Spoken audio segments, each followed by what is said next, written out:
Chapter 716. Ning Shu then took Kai Anchi to see a psychiatrist. The psychiatrist did all kinds of psychological tests and didn't think that Kai Anchi had any psychological problems. Kai Anchi didn't think that she had any psychological problems, especially when it came to that aspect. After Kai Anchi returned home, she tested it with Wang Bo again. But as soon as she went in, Kai Anchi cried out in pain. Kai Anchi was in so much pain that her whole body trembled.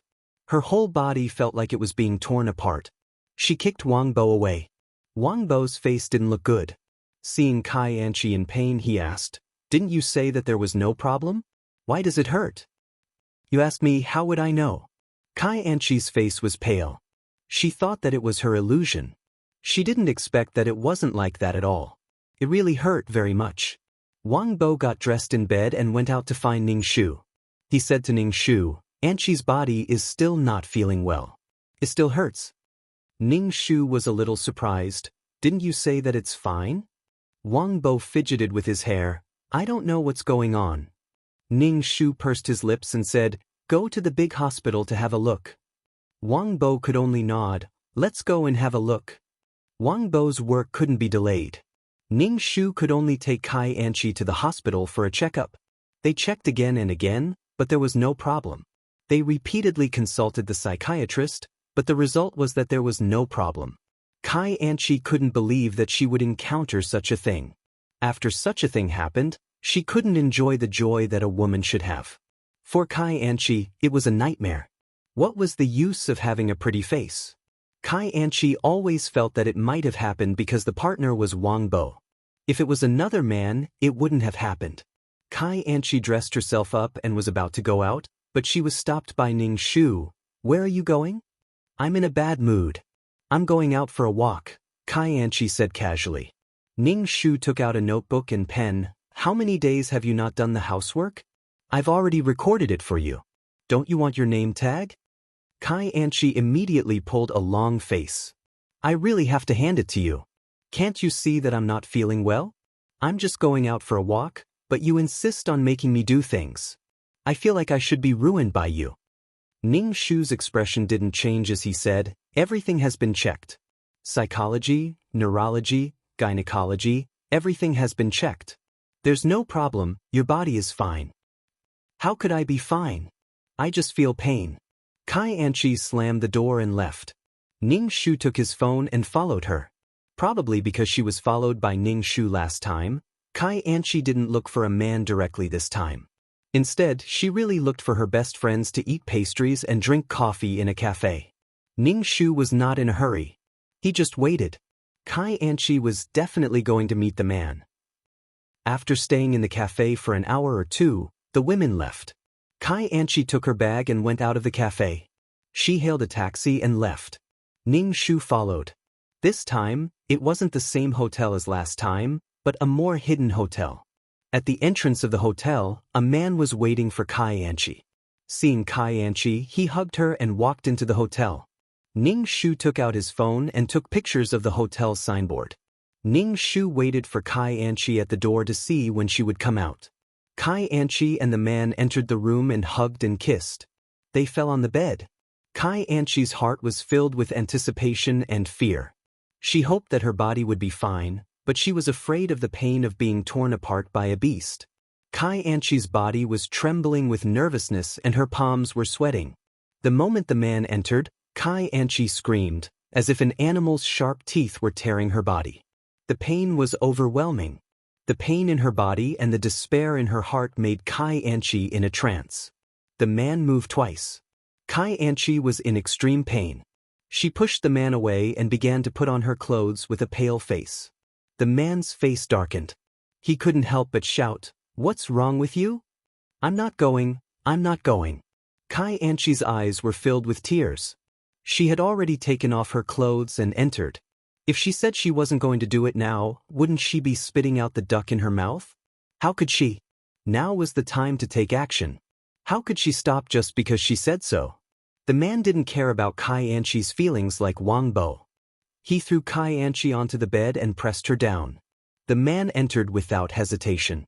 Kai Anchi was in so much pain that her body started to convulse. The man was very satisfied. You clamped it very tightly.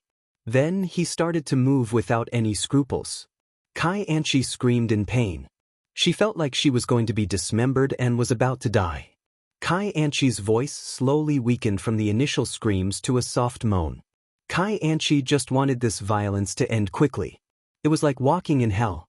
Her lower body was already numb from the pain, but the pain seemed to be engraved in her brain. It was very painful. Every second and minute was unbearable for Kai Anchi. Every day felt like a year. The man on top of her was extremely excited, but Kai Anchi couldn't resist. She just wanted it to end quickly. Tears seeped out of the corners of Kai Anchi's eyes. She didn't have any strength in her body and let the man do whatever he wanted to her. After an unknown amount of time, the man finally released, but Kai Anchi felt dizzy in front of her eyes, as if she was about to die. She vaguely heard the sound of the man putting on his clothes and pulling up his pants. Before he left, he touched Kai Anchi's chest and pinched it hard. He said, "If you need anything in the future, you can call me." Then he left with a smug smile. Kai Anchi listened to the man's laughter and her heart was filled with hatred. She lay on the bed, motionless, and stared blankly at the ceiling. Kai Anchi closed her eyes and wrapped the blanket around her body, waiting for the pain to pass. How could this be? How could this be? How could she have such a problem? It wasn't because of Wang Bo, but because of herself. Even if it was another man, the result would be the same. She couldn't feel any joy at all, only endless pain. Kai Anchi's head was in a daze from the pain. As the pain in her body gradually disappeared, Kai Anchi fell asleep. When Kai Anchi woke up again, it was almost dark and her stomach didn't hurt anymore. Kai Anchi got up and took a shower. As she washed, she rubbed her body hard. She resented her body for being so useless. But what was she going to do now? What was she going to do? Kai Anchi's eyes were red. She put on her clothes and left the room. When she reached the hotel lobby, she was stopped by the waiter, who asked Kai Anchi to pay for the room. Kai Anchi was so angry that her lungs were about to explode. Why didn't that bastard die? He made her suffer so much and still wanted her to pay the room. Kai Anchi gritted her teeth. She paid the bill and stormed out of the hotel in a huff. Chapter 717. Ning Shu saw Kai Anchi coming out of the hotel and took 2 photos of her. Ning Shu also took photos of the man from before. Kai Anchi got into the taxi and went home. When she got home, Wang Bo sat on the sofa and looked around the room. He didn't see Ning Shu and asked, "Where's your mother?" "You're asking me? I also want to know where my mother went. Aren't you two at home?" Wang Bo asked Kai Anchi. Kai Anchi suddenly had a bad feeling in her heart. Last time, she was secretly photographed by that old woman.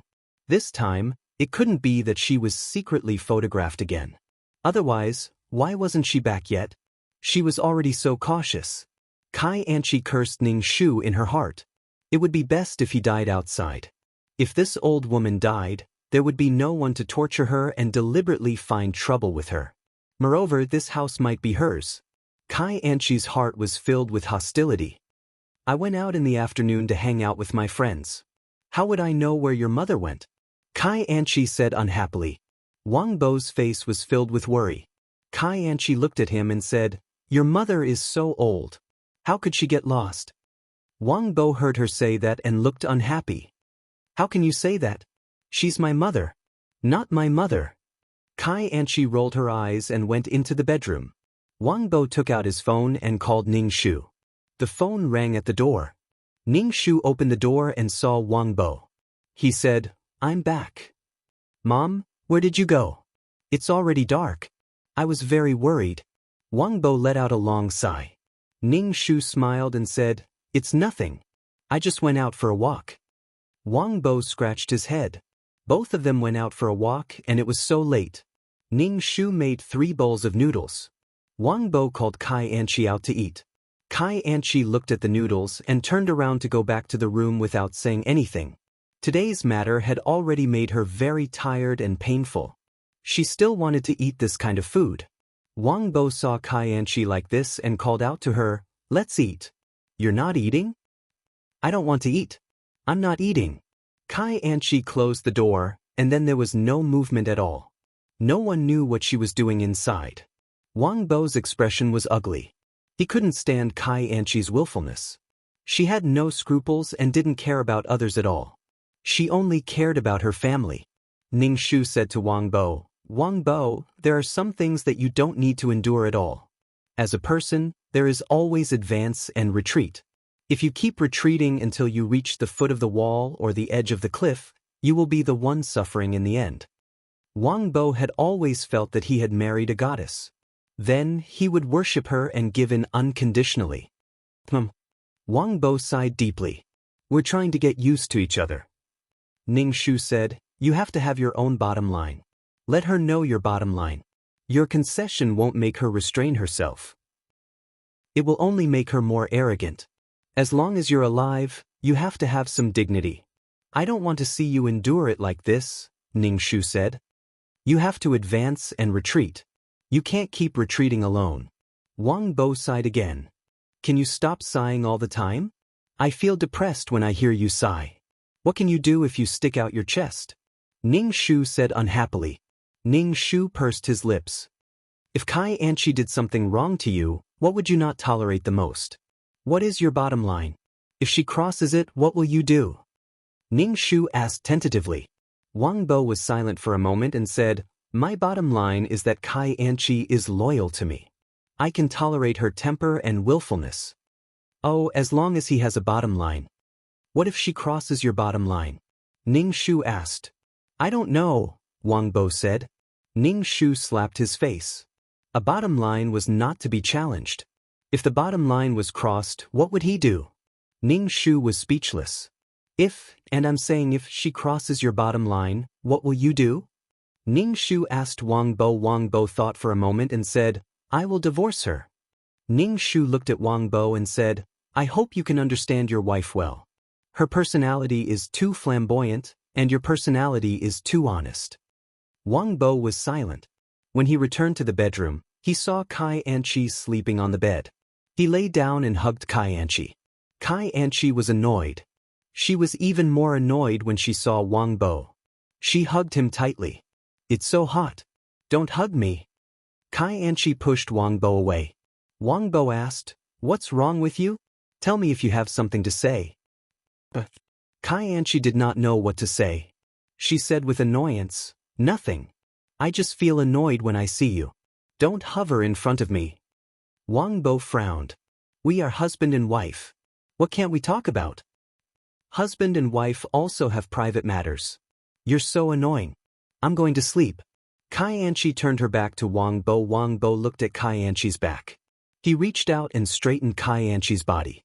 He said seriously, "Anchi, we are husband and wife. We are two people who will spend a lifetime together. I hope we can grow old together. Is there anything you can tell me?" Kai Anchi's eyes turned. She smiled and said, "Since I'm married to you, I naturally want to grow old with you." Wang Bo smiled.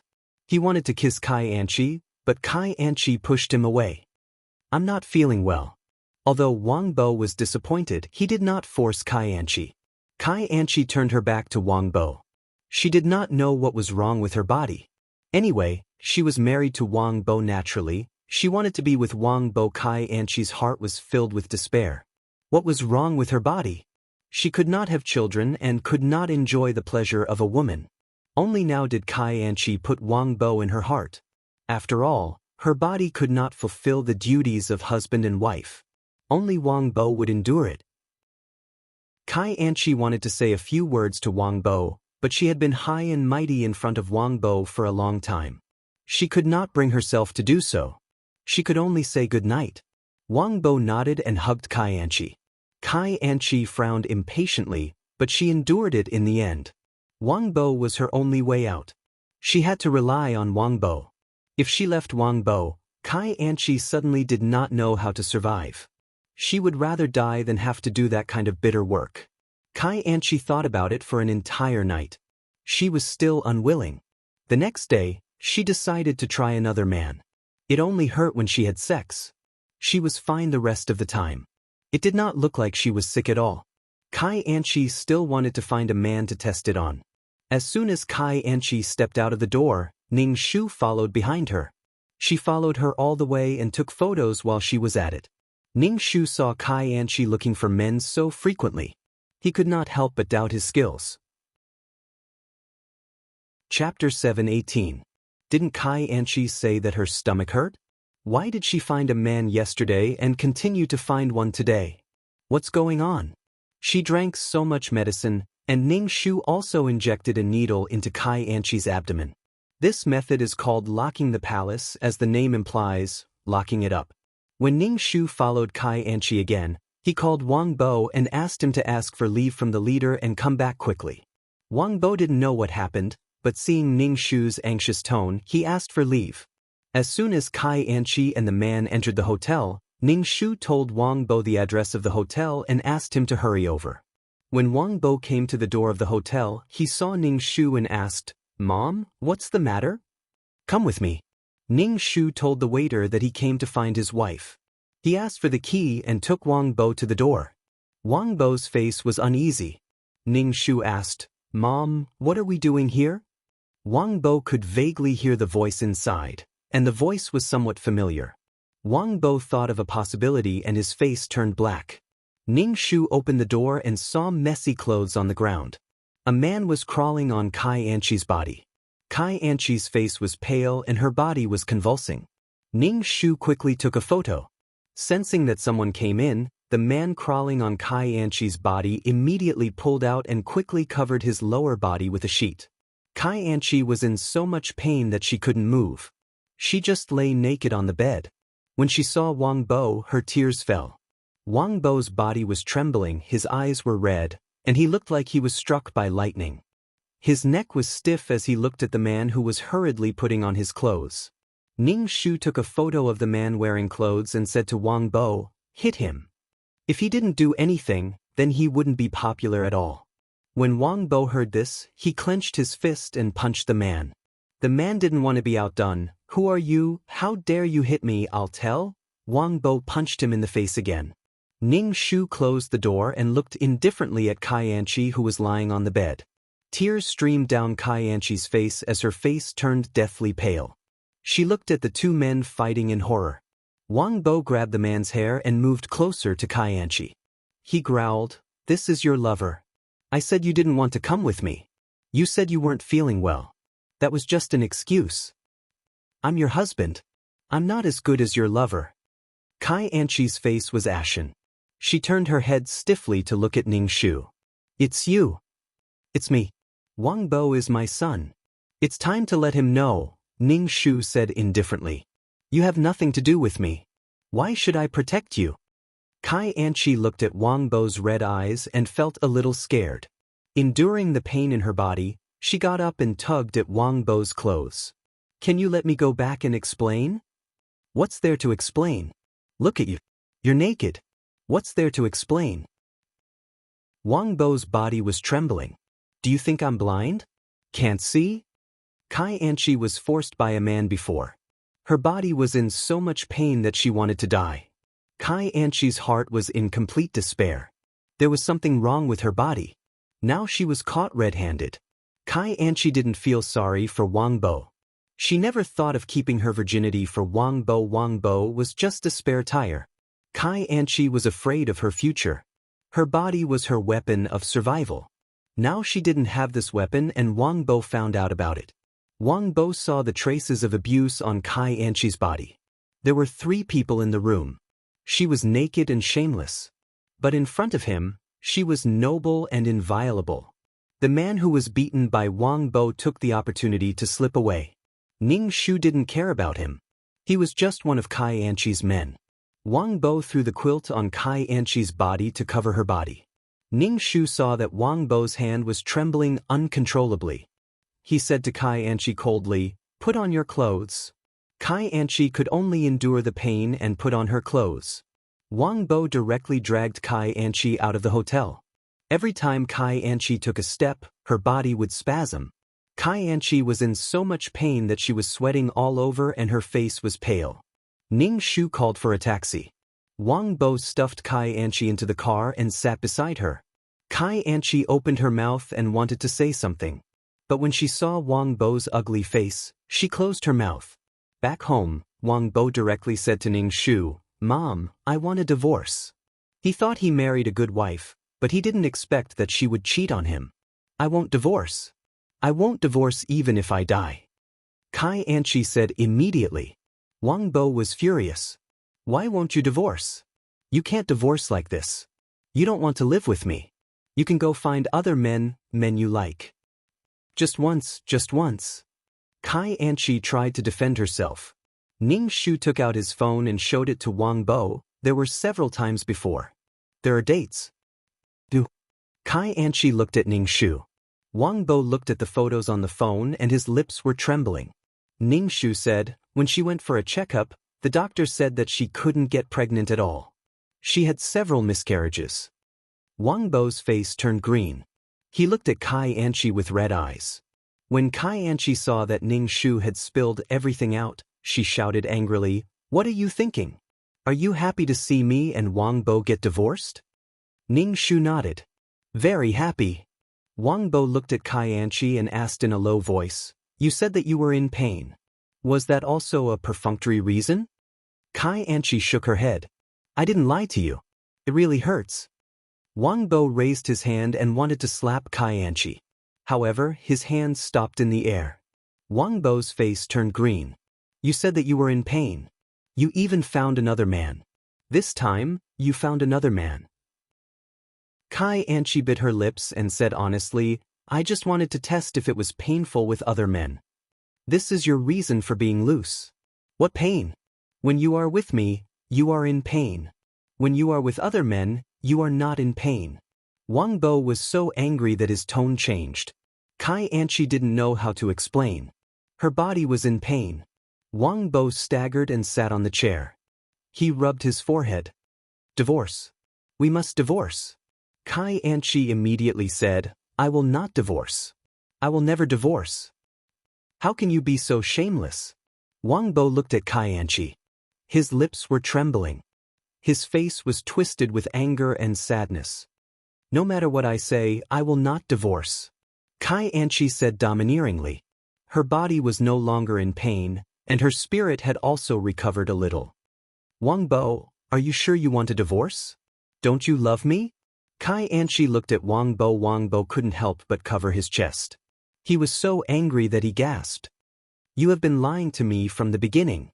I don't know about your past. I can ignore it. But why do you still want to marry me?" Chapter 719. Wang Bo caught Kai Anchi with another man on the spot and was determined to divorce her. Wang Bo was angry. He respected Kai Anchi and never forced her, but Kai Anchi was with another man. It was as if she was protecting her chastity for another man. They were clearly husband and wife. Wang Bo was so angry that the veins on his head were throbbing. He looked at Kai Anchi with red eyes. Kai Anchi said again, "I won't divorce you." In her situation, she couldn't remarry after the divorce. Kai Anchi hurriedly promised Wang Bo, "This is the last time, really the last time. If there's a next time, even if you kill me, I won't complain. I want to kill you right now." Wang Bo roared in a low voice. "You're still treating me like a fool." Wang Bo clenched his fists. "I really want to kill you, shameless bitch." Kai Anchi heard Wang Bo's insults and felt angry. Why didn't he look at himself? How could he be worthy of her giving up a large forest for him? Kai Anchi took a deep breath and asked, "Do you have to divorce me? Do you have to divorce me?" Wang Bo said resolutely. Kai Anchi looked at Wang Bo's resolute expression and sat on the sofa. She said indifferently, "Anyway, I won't divorce you." She said, "I won't divorce you. Let's see what you can do to me." Wang Bo trembled with anger at Kai Anchi's attitude. "Don't you feel any shame at all?" Kai Anchi's face didn't show any guilt or shame. She didn't show any apology to Wang Bo. Wang Bo felt that his heart was trampled into a pile of flesh and blood. "Mom, I want to divorce her. Now, immediately, right now." Wang Bo almost couldn't suppress the anger in his heart. Ning Shu looked indifferent and said calmly, "Calm down." Ning Shu looked at the fearless Kai Anchi and asked coldly, "What conditions do you have for divorcing Wang Bo?" Kai Anchi sat on the sofa and said, "Give me 200,000 yuan or give me this house." "Impossible!" Wang Bo bellowed. Wang Bo was so angry that he staggered and used his hand to support himself on the table. This woman had no sense of propriety. She wanted money and a house for a divorce. How could she be so shameless? Now, Kai Anchi's image in Wang Bo's heart had taken a 180-degree turn. It was completely overturned. He used to think that Kai Anchi was a good woman, although she had a bad temper. But he didn't expect her to be such a person. He had done something wrong, yet he was being overbearing. Ning Shu raised his eyebrows when he heard Kai Anchi's request. "You're the one at fault in this marriage. Are you sure you can get 200,000 yuan and still covet this house? It's fine if you don't want a divorce." Kai Anchi crossed her arms and looked at Ning Shu and Wang Bo. "If you want a divorce, you have to give me 200,000 yuan.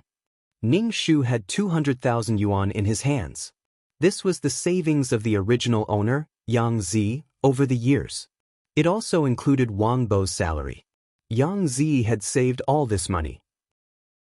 When she couldn't take it anymore, she would give it to the young couple. However, if she really gave it to Kai Anchi, this 200,000 yuan would make her and Wang Bo's life much more difficult. Their family's wealth would be emptied. Wang Bo frowned tightly and his face was livid. Ning Shu said, "Mom, I can't take it anymore. I want a divorce. Even if you give me money, I want a divorce with her." Ning Shu pushed the agitated Wang Bo away and looked at Kai Anchi. "Since you don't want a divorce, then don't divorce." Wang Bo looked at Ning Shu in shock and pointed at Kai Anchi. "I won't live with such a woman." Kai Anchi was also a little surprised. Then she curled the corner of her mouth and sat steadily on the sofa. Ning Shu looked at Wang Bo's shocked, disappointed and sad face and said, "We'll talk about the divorce later. You're too agitated now. You're not in the mood to deal with things." Kai Anchi stood up and stretched. She said casually, "Since there's nothing else, I'll go back to my room and rest. Call me when it's time to eat." After they shed all pretense of cordiality, Kai Anchi seemed to have no scruples. Kai Anchi walked towards the bedroom gracefully. Wang Bo grabbed Kai Anchi's arm. Kai Anchi turned her head and looked at Wang Bo with her chin raised. "What's the matter?" Wang Bo clenched his fist and loosened it. His eyes were fixed on Kai Anchi.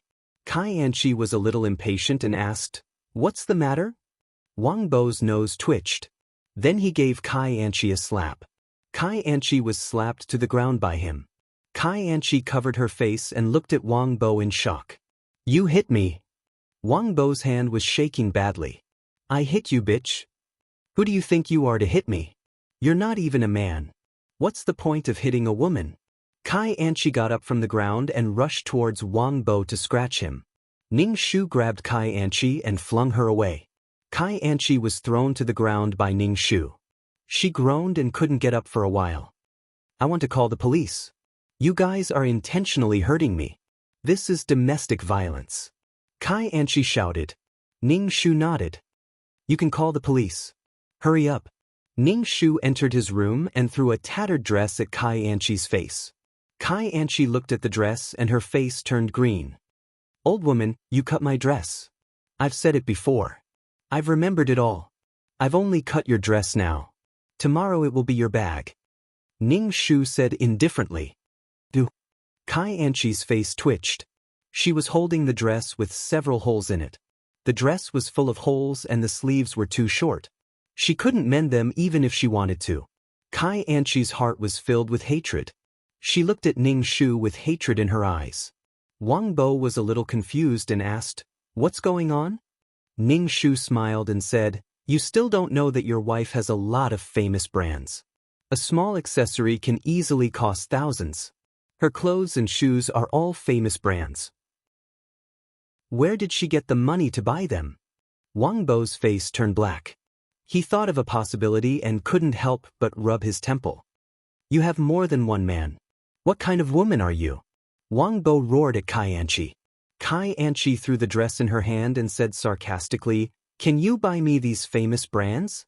Can you? What right do you have to question me? I bought these things myself. I didn't use a single cent from your family." Wang Bo's temples suddenly exploded. He was so angry that his chest violently heaved up and down. He was speechless for a long time. It was said that shameless people were invincible. Kai Anchi was really shameless. This was an era where people laughed at the poor but not at the prostitutes. There was no such thing as integrity. As long as you lived a good life, you would be successful. Kai Anchi never thought of paying anything for this marriage. She also never thought of sticking to this marriage. Chapter 720. Kai Anchi only saw Wang Bo as a way out. She was old and couldn't play anymore. Wang Bo would take care of her. Now that Wang Bo was going to divorce her, she had to take a piece of meat from him. It was either 200,000 yuan or a house. She really dared to say that. If he gave the house to Kai Anchi, would they sleep on the streets? Besides, a house was more than 200,000 yuan. It would be demolished in the future, and the price of the house would only be higher. Kai Anchi went back to the bedroom to pack her luggage and was ready to leave. She didn't want to live under the same roof with this mother and son. Kai Anchi said, "Divorce or not, tell me when you've thought it through. If you want a divorce, prepare 200,000 yuan. It's up to you." "Where are you going?" Wang Bo asked with a livid face. "Why do you care where I'm going?" Kai Anchi said angrily. Wang Bo was furious. Kai Anchi didn't want to divorce and play on her own. But what about him? Was this woman going to be his wife for life? His wife was in the arms of other men. She was free, but he couldn't start a new life. Ning Shu said to Kai Anchi, "If you step out of this door, I'll destroy all your things." Kai Anchi suddenly twisted her face and shouted sharply, "Don't you dare. There's nothing I don't dare to do. Didn't your skirt get cut too?" Ning Shu said indifferently, "You can't leave this house before it's confirmed whether you want a divorce or not." "Do." Kai Anchi stomped her feet in anger. "You're putting me under house arrest. I'm going to call the police. You stole my things. You're a thief." Ning Shu said very calmly, "Sure, I have photos of you in prostitution on my phone. All right, there's also a video of you chatting naked with others. I can sue you for spreading obscenity." Kai Anchi's face turned green. She looked at Ning Shu in a daze. "How can you do this? How could this old woman be so powerful? She thought she was just a yes woman. How did she get a video of her chatting naked?" She knew about it, but she didn't say anything back then. Wang Bo's face turned even uglier. Of course he knew about it. He looked at Kai Anchi in disbelief. "What kind of woman are you? How can you be so slutty?" Kai Anchi first sneered and then said, "If you men didn't want to see it, would I take it off? If a man wants to see, you can take it off." "Kai Anchi, you woman!" Wang Bo roared. Kai Anchi didn't care at all. "You men can play and be unrestrained. Why can't women?" But. Wang Bo choked on Kai Anchi's words and didn't know what to say. Ning Shu lightly said, "Do you want to leave or stay? Have you thought about it?" Kai Anchi snorted and stayed. Her branded goods could not be ruined by old women who did not know what was good for them. Now that she was sick, those men who wanted to please her would not buy her anything anymore. Kai Anchi dragged the suitcase back to the bedroom and slammed the door. Wang Bo stared blankly at the door. Ning Shu asked, "Are you hungry? Get us something to eat." Wang Bo turned to Ning Shu and said, "Mom, I want a divorce. I must get a divorce. Even if you give me money, I will divorce this woman." Wang Bo's face was resolute. Ning Shu was speechless. No wonder Kai Anchi took away the family property. It was because of Wang Bo. For her son, Yang Zi would naturally give any amount of money. Ning Shu said, "I will let you two divorce. You can't give her 200,000 yuan, and you won't give her the house." Then, Ning Shu looked at Wang Bo. "Are you willing to be called a cuckold? After you divorce Kai Anchi, you have to start a new life. You can't always be under Kai Anchi's shadow." Wang Bo tightly frowned and said somewhat dispiritedly, "What can I do? Other than giving her money, what else can I do to get rid of Kai Anchi?" "Take it slow. There will be a way." Ning Shu went into the kitchen and cooked noodles. Wang Bo said, "You don't have to cook for her. She knows how to order food." Since Wang Bo said that he wouldn't cook for Kai Anchi, Ning Shu wouldn't cook. He could only cook 2 bowls of noodles. When Kai Anchi came out and saw that there was no food for her, her face turned ugly. She directly took out her phone to order food. After the delivery man came, Kai Anchi said to the delivery man, "They will pay." Then she carried the things into the bedroom. The delivery man looked at Ning Shu and Wang Bo. Wang Bo's face was extremely ugly. Seeing the delivery man looking at him, he very unwillingly paid the money. Ning Shu was silent. Looking at Wang Bo's hateful expression, he said, "Take it slow." Wang Bo shook his head in annoyance. He looked very dispirited. Ning Shu comforted him. All the pain is the suffering before happiness. A happy life is precious. Just like her, living in the hospital and being tortured by illness. Her life was unfortunate, but these illnesses tempered her soul. After death, because her soul was qualified, it was captured by the system and started a new life. You will meet better people in the future. Who didn't meet a few scumbags when they were young? Ning Shu patted Wang Bo's shoulder and transmitted a stream of qi to Wang Bo. It was not worth torturing himself for Kai Anchi. Wang Bo tightly pursed his lips. Ning Shu said, "Don't always sleep in the living room. Go back to the bedroom. This is our home. Why can't you sleep in the bedroom?" Wang Bo shook his head. "But I don't want to see her." "Then it's up to you," Ning Shu said. The more Wang Bo thought about it, the angrier he became. In the middle of the night, he directly went into the bedroom and pressed on top of Kai Anchi. He was so worried about Kai Anchi's feelings, but Kai Anchi rolled around with other men. Wang Bo's heart was filled with anger. The more he thought about it, the more it was not worth it. Wang Bo violently went in, causing Kai Anchi to scream in pain. She beat Wang Bo to get out and tell him to get out. Wang Bo looked at Kai Anchi's twisted face and suddenly felt very bored. What did he get by doing this? He knew what kind of person Kai Anchi was. Did he think he could take revenge on her like this? Wang Bo put on his pants. He did not even look at Kai Anchi, who was lying on the bed in pain. He turned around and went out. Kai Anchi was a promiscuous woman. Who knew how many men she had? What he did was insulting himself. Kai Anchi was a woman who was worse than a prostitute. Ning Shu heard Kai Anchi's screams in the next room. He opened the door and saw Wang Bo coming out of the bedroom. Wang Bo saw Ning Shu. Ning Shu said, "Mom, I'm fine. I want to get a divorce as soon as possible." Ning Shu saw that Wang Bo was calmer than before. It was as if he was relieved. Anger and sadness were because he cared. Only a person who was as calm as a stranger truly did not care. Although Wang Bo did not completely let go of Kai Anchi, it was a good start. Chapter 721.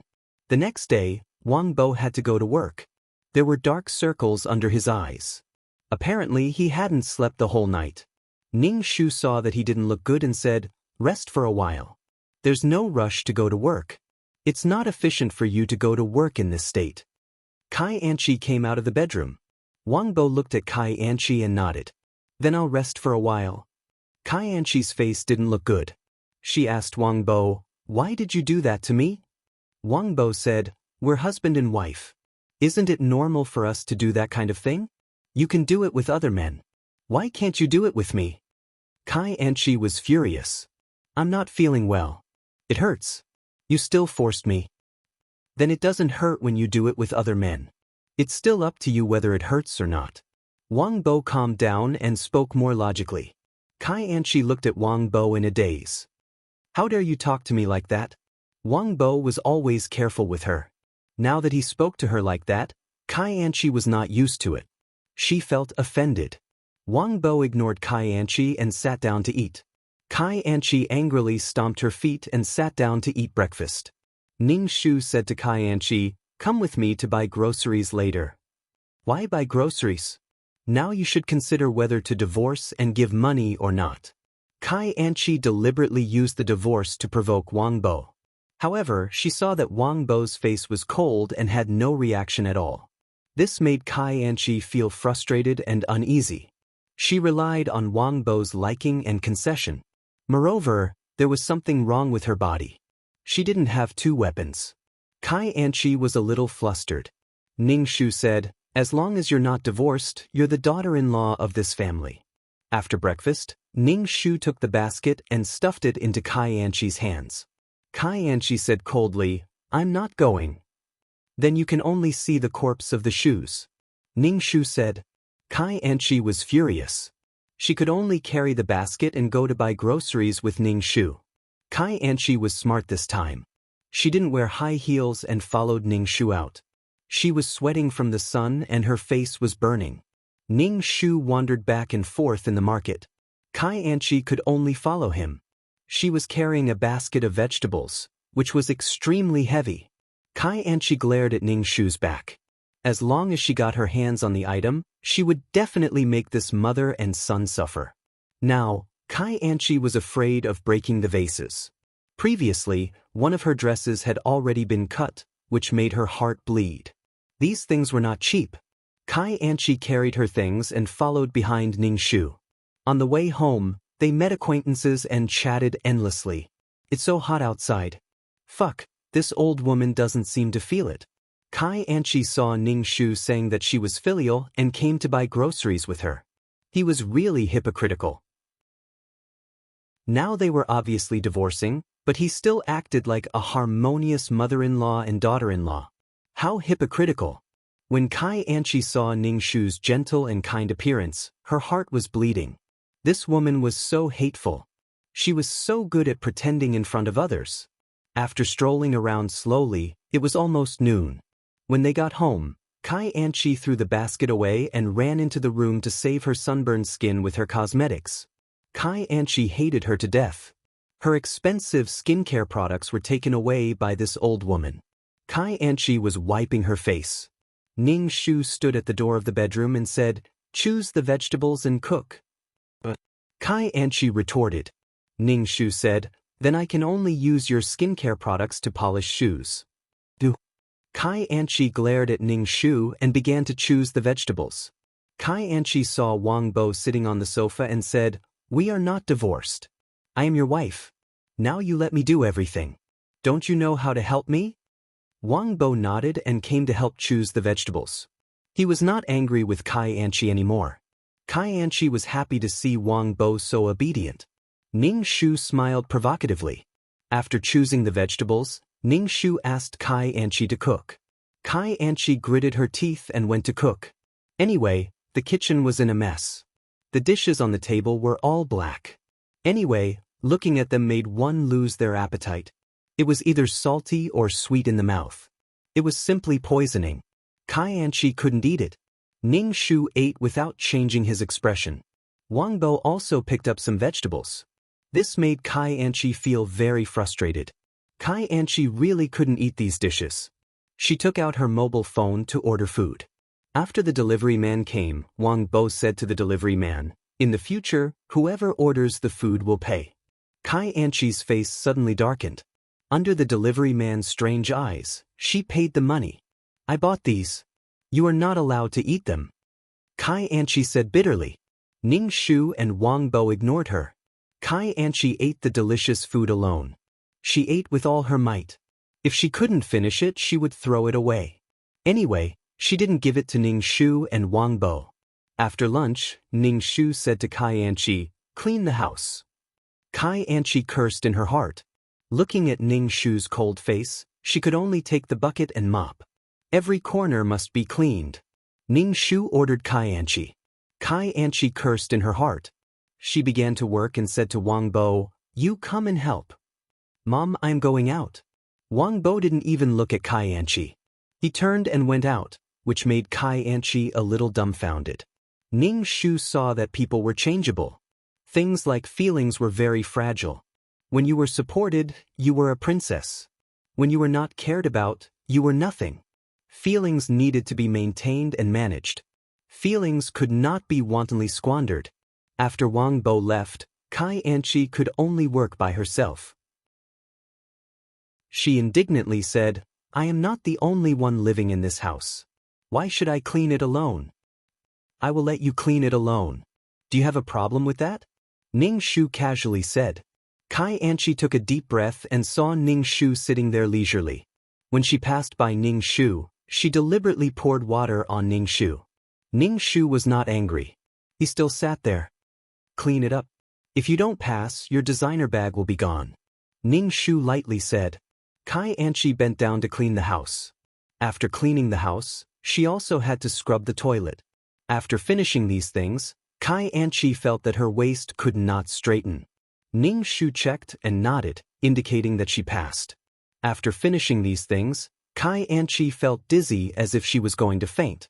She was too tired. Kai Anchi took a shower and went to rest. But just when she fell asleep, she was woken up by a knock on the door. Kai Anchi frantically grabbed her hair and opened the door.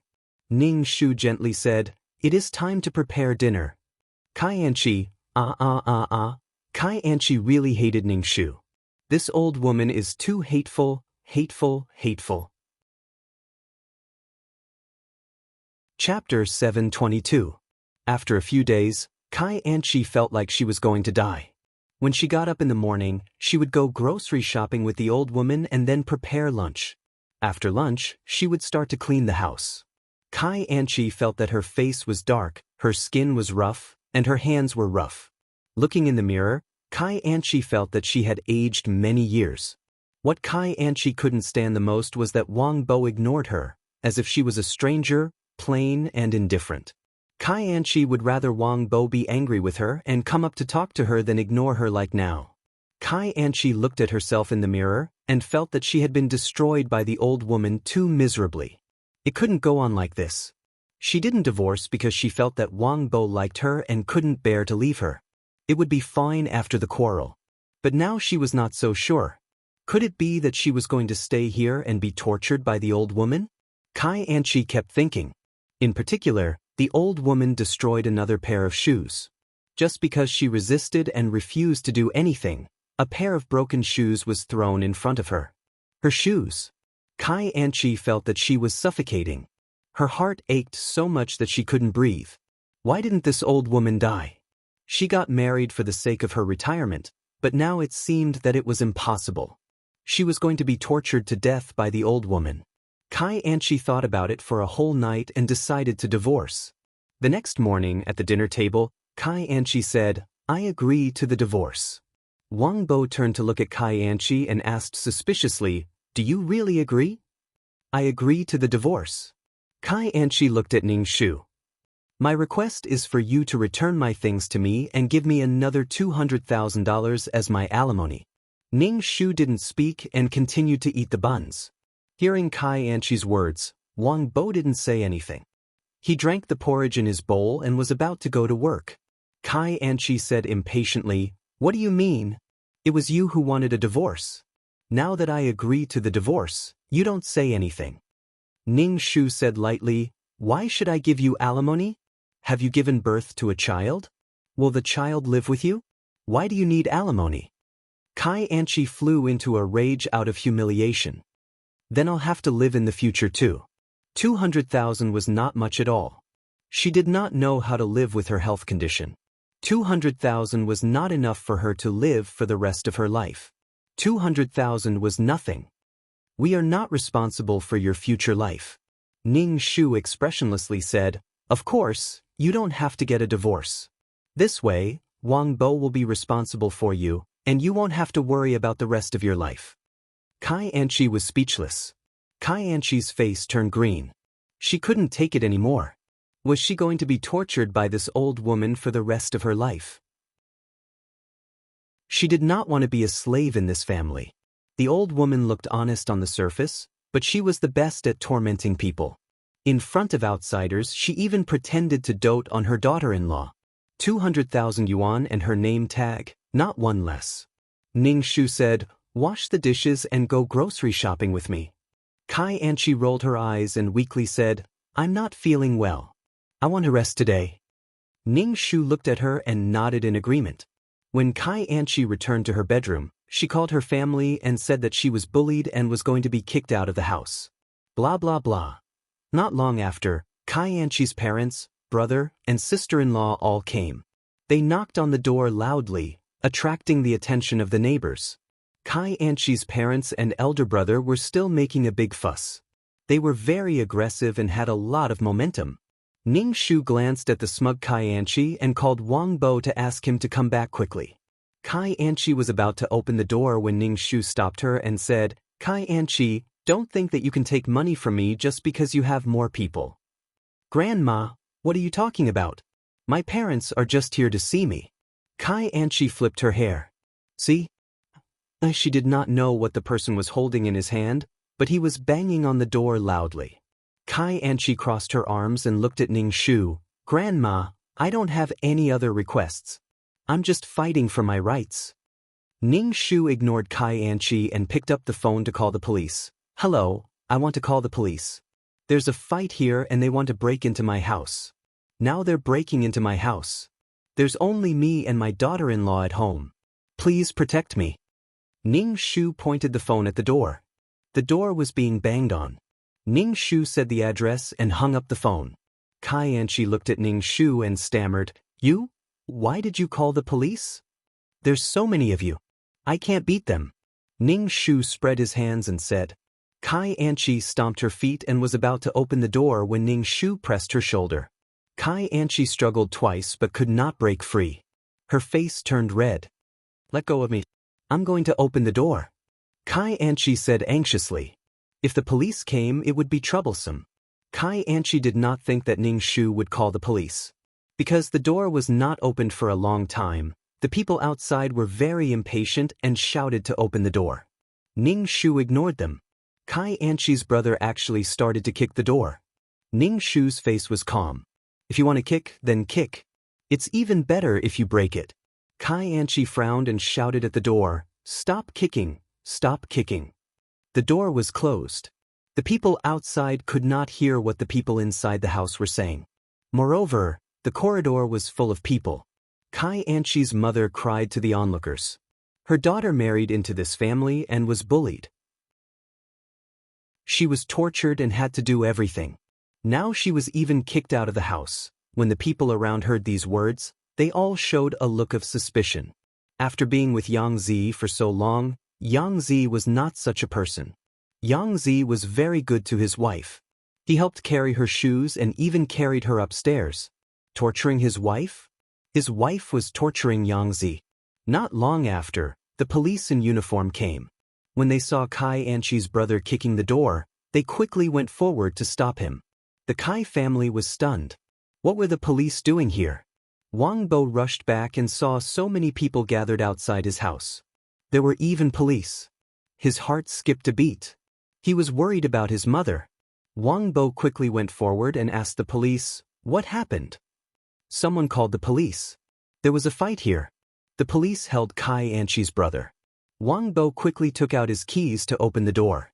When he walked into the house and saw that Ning Shu was fine, he heaved a sigh of relief. "Brother." Kai Anchi quickly ran out. When she saw her brother being held, she was anxious. "What happened? Why did the police come?" Kai Anchi's mother asked anxiously. Kai Anchi turned around and looked at Ning Shu.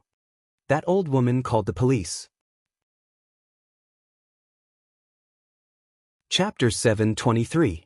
Kai Anchi usually cursed Ning Shu as an old hag in her heart, but now, she called him an old hag in a moment of desperation. Everyone in the corridor heard it clearly. Kai Anchi belatedly realized that it was inappropriate for her to say that.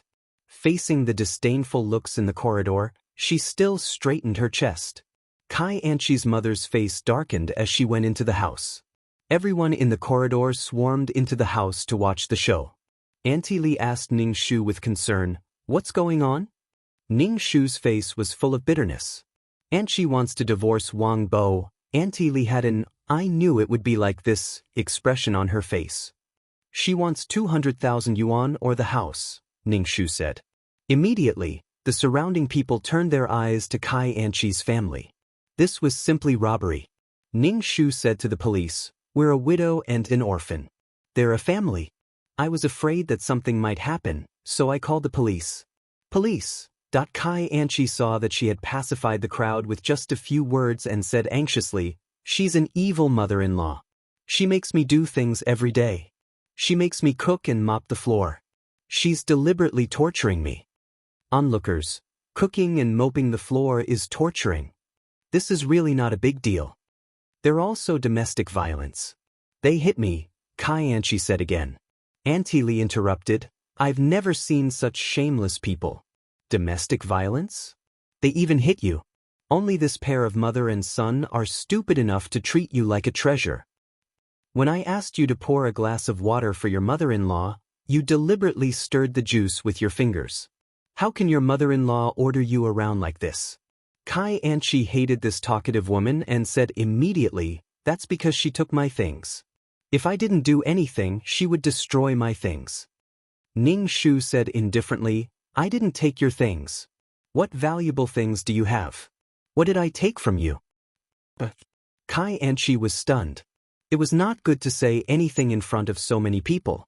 Kai Anchi stomped her feet angrily. These people are all Yang Zi's friends. Naturally, they'll side with her. Kai Anchi saw that no matter what she said, no one believed her. Instead, they said that the old woman was a good person. She was clearly the one being tormented. Wang Bo, who had been silent all this time, said, she wanted 200,000 for a divorce. My mother and I didn't agree, so she asked her family to make a fuss. I won't give her 200,000. Wang Bo, Kai Anchi was infuriated that Wang Bo dared to undermine her in front of so many people. Kai Anchi moved closer to Wang Bo's ear and threatened, don't force me to take you down with me. Otherwise, I'll announce to the world that I cheated on you. You'll have to endure the strange gazes of others every day. The mother and son had dealt with the matter in a low-key manner. Obviously, they were afraid of making a big deal out of it and didn't want others to know. Kai Anchi felt that she had grasped the mother and son's weakness. Wang Bo turned his head and looked at Kai Anchi without saying a word. Kai Anchi's hair stood on end from Wang Bo's gaze. What do you mean? Kai Anchi asked Wang Bo, then why divorce? The policeman asked. Kai Anchi looked at Wang Bo from the corner of her eyes. Clearly, she was threatening Wang Bo. Wang Bo coughed and said, because Kai Anchi cheated on me, and it wasn't the first time. Kai Anchi was stunned. She looked as if she had been struck by lightning. She had threatened Wang Bo. Why did Wang Bo take the initiative to say it? Was he crazy? Kai Anchi looked at Wang Bo in a daze. Wang Bo's expression was extremely calm, but there was a hint of madness in it. When the people around heard Wang Bo's words, they immediately became noisy. They whispered to each other and looked at Kai Anchi without restraint. One look and you can tell she's not a good woman. She's married and still went out to seduce men. One look and you can tell she's a vixen. Ning Shu also looked at Wang Bo in a daze. Her original intention was to not let Wang Bo suffer the rumors. Wang Bo's actions were out of Ning Shu's expectations. Looking at the calm Wang Bo, she felt that Wang Bo had really walked out of this incident. Perhaps Wang Bo was too angry and wanted to go all out to make Kai Anchi suffer. Wang Bo might be able to bear the rumors, but he was a man. And Kai Anchi was a woman. She could bear more than Wang Bo. People who knew her would point fingers at her. People's gossip was a fearful thing. The public opinion could melt gold. Kai Anchi's face turned pale when she noticed the eyes of the people around her. She was just threatening Wang Bo. She never thought that Wang Bo would say it out loud. I didn't. Kai Anchi said loudly. Kai Anchi's mother immediately explained, my daughter wouldn't do that. My daughter married into your family with a clean record. In order to get a divorce, you slandered my daughter. Ning Shu sat on the sofa and didn't say anything. She wanted to see how Wang Bo would deal with this matter. When Wang Bo heard his mother-in-law say that it was clean, he sneered and said, when Kai Anchi married me, she had already had several miscarriages. The doctor said that she might not be able to get pregnant in this lifetime. Even if she was pregnant, she might not be able to give birth. The onlookers looked at Kai Anchi. Kai Anchi couldn't help but take 2 steps back. She looked at Wang Bo with watery eyes. She looked so pitiful that it made people's hearts ache. Wang Bo lowered his eyes and didn't look at her. Wang Bo, what nonsense are you talking about? My daughter is married to you. You can do whatever you want. Kai Anchi's father said with a pale face. Wang Bo looked at his father-in-law and said, there are photos. Do you want to see them? I wouldn't send my wife to someone else's bed. Kai Anchi's father was so angry that he couldn't say anything. There were so many people looking at him. It made his old face panic. He turned around and left. Kai Anchi's mother saw him leave. She looked at Kai Anchi and could only follow him. Kai Anchi's brother was still detained. Kai Anchi's mother said to the police, "Officer, this is all a misunderstanding. It's really a misunderstanding." Ning Shu said, "This kind of irreconcilable thing happened. The Kai family is likely to take revenge on my family. When that time comes, I'll have to trouble you." The police said, "We'll educate her." "Thank you, officer." Ning Shu let out a long breath. Kai Anchi looked at Ning Shu with hatred. What did he mean by, old woman? Tears welled up in Kai Anchi's eyes. The surrounding people looked at her as if they were pricking her with needles. How clean did these people think they were? What right did they have to look down on her? She, Kai Anchi, didn't care about other people's gazes. Kai Anchi's brother was taken to the police station and walked around. He was released after a day. After all, he didn't do anything wrong. After the police left, the neighbors still surrounded Ning Shu's house. It seemed that the living room was very crowded. Obviously, they wanted to get more gossip. After the Kai family left, Kai Anchi turned around and went back to her bedroom with a cold face. She slammed the door shut. Chapter 724. Ning Shu had a worried look on his face as he dealt with this group of gossipers. The topic of conversation was all about Kai Anchi. Ning Shu sighed and said, "When I married Wang Bo, I didn't know that she was such a person. After I found out, I felt that it was all in the past and didn't pursue it. But she was still like this and didn't know how to repent. Wang Bo couldn't take it anymore and had to divorce her." Auntie Li comforted Ning Shu, "This daughter-in-law isn't good. The next daughter-in-law will definitely be good." Ning Shu just forced a smile. Ning Shu dealt with this group of people and asked Wang Bo, "Why did you say it in front of so many people?" Wang Bo rubbed his forehead and said, "There's no point in dragging it out like this. She even threatened to tell the world that she cheated on me, so I gave her what she wanted." Ning Shu was speechless. So where did Kai Anchi's confidence come from? She was confident that this person would always be there waiting for her. No matter what she did wrong, this person would forgive her. Ning Shu let out a long sigh. "Then things are simple. I was worried about you before, so I'll just go to court for a divorce." Wang Bo and Ning Shu forced a smile. "Got it." Ning Shu comforted Wang Bo, "It's over. Live well. Don't be sad because of someone who doesn't deserve it." Wang Bo pursed his lips and nodded. "Then I'll go find a lawyer and prepare for the divorce?" Ning Shu asked Wang Bo. Wang Bo nodded. "Thank you, Ma. I'll go by myself. You rest at home. You must be tired these days." Ning Shu couldn't help but smile. "That's true. This is your problem. You can deal with it yourself." Wang Bo was busy every day and didn't go home much. He was always dealing with the divorce.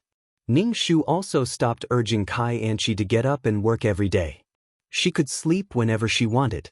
Did she really think that torturing people was easy work? Was she not tired when Kai Anchi was tired? Kai Anchi was going to be free. She was going to be free too. Kai Anchi was well aware of her current situation. Ever since Wang Bo had exposed her affair, she had lost her advantage in front of Wang Bo.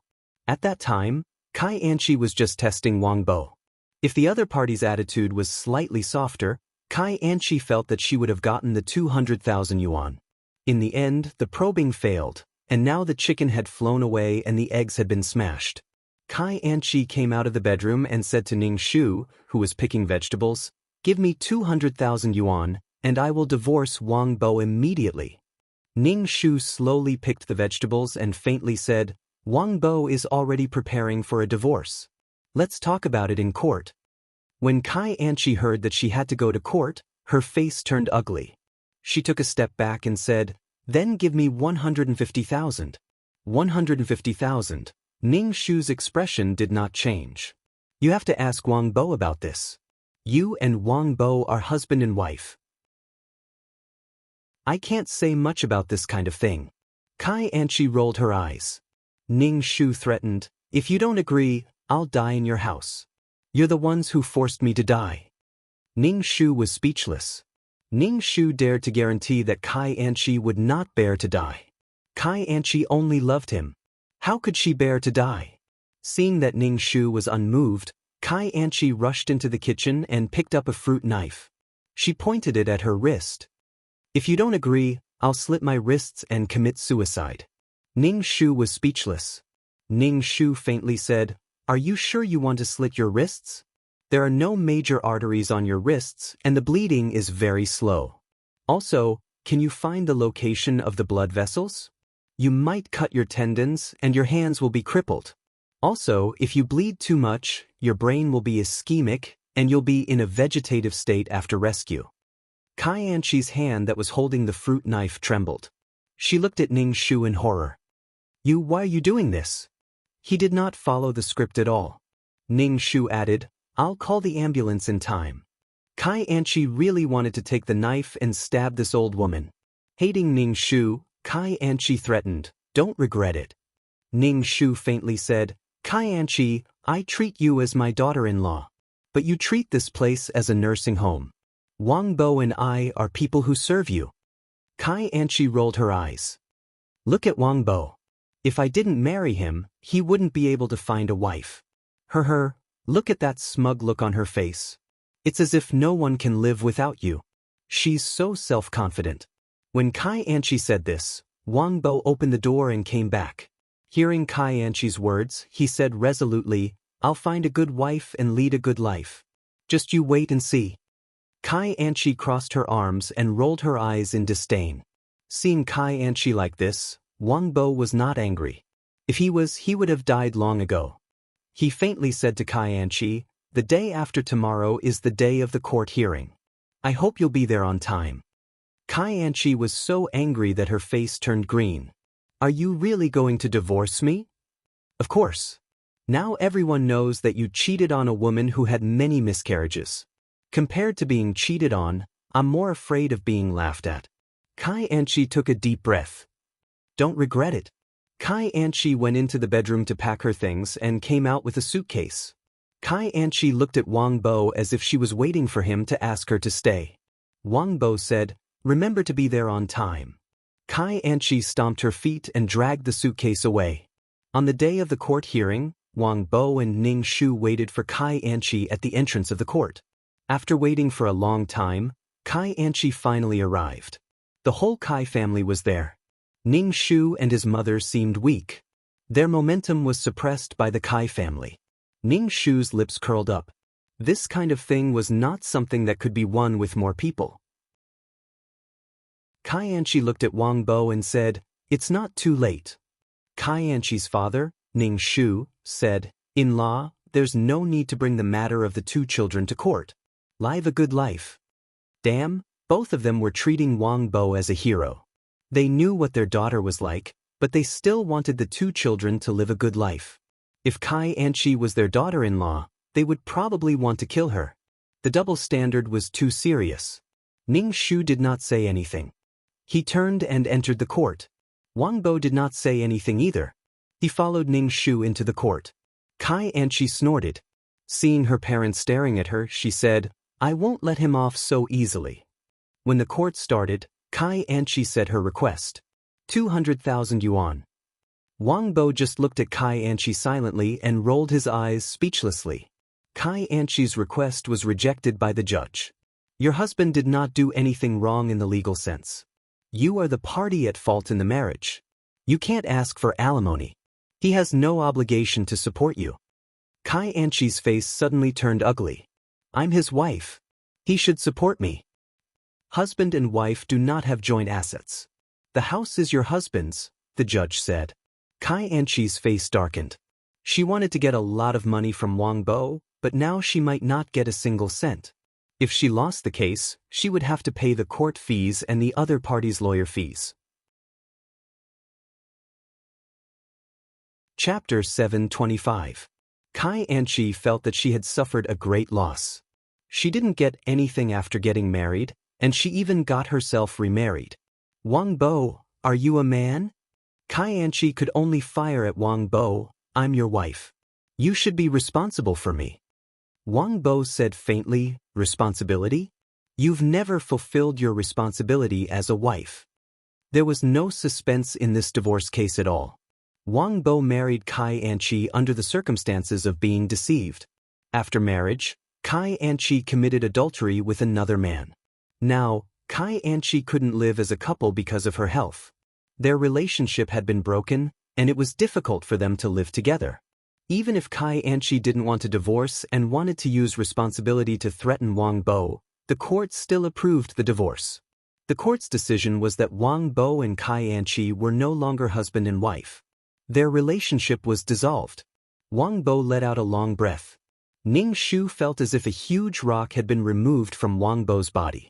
Although he looked a little sad, he was more relaxed. The two families left the court. Kai Anqi's face was gloomy and she looked anxious. She was at a loss about her future life. Kai Anqi looked at Wang Bo. Although she was high and mighty in front of Wang Bo, she still relied on Wang Bo in her heart. Now that they were divorced, Kai Anqi felt unprecedented loss and fear. She actually felt that her life with Wang Bo was quite good. But Kai Anqi wouldn't turn back. This man treated her like this. Kai Anqi walked over and said to Ning Shu, "You took my things. Give them back to me." Ning Shu nodded. "Come to my house tomorrow to get them." After Ning Shu finished speaking, she turned around and left. Wang Bo left without even looking at Kai Anqi. The next morning, Kai Anqi came to get her things. Wang Bo had just finished his breakfast and was about to go to work. Kai Anqi looked at Wang Bo, who was in a suit and leather shoes. For the first time, she felt that Wang Bo was somewhat charming. Wang Bo walked past Kai Anqi expressionlessly, which made Kai Anqi feel a little disappointed. Ning Shu gave Kai Anqi a box of things. "These are your things. Take them and leave."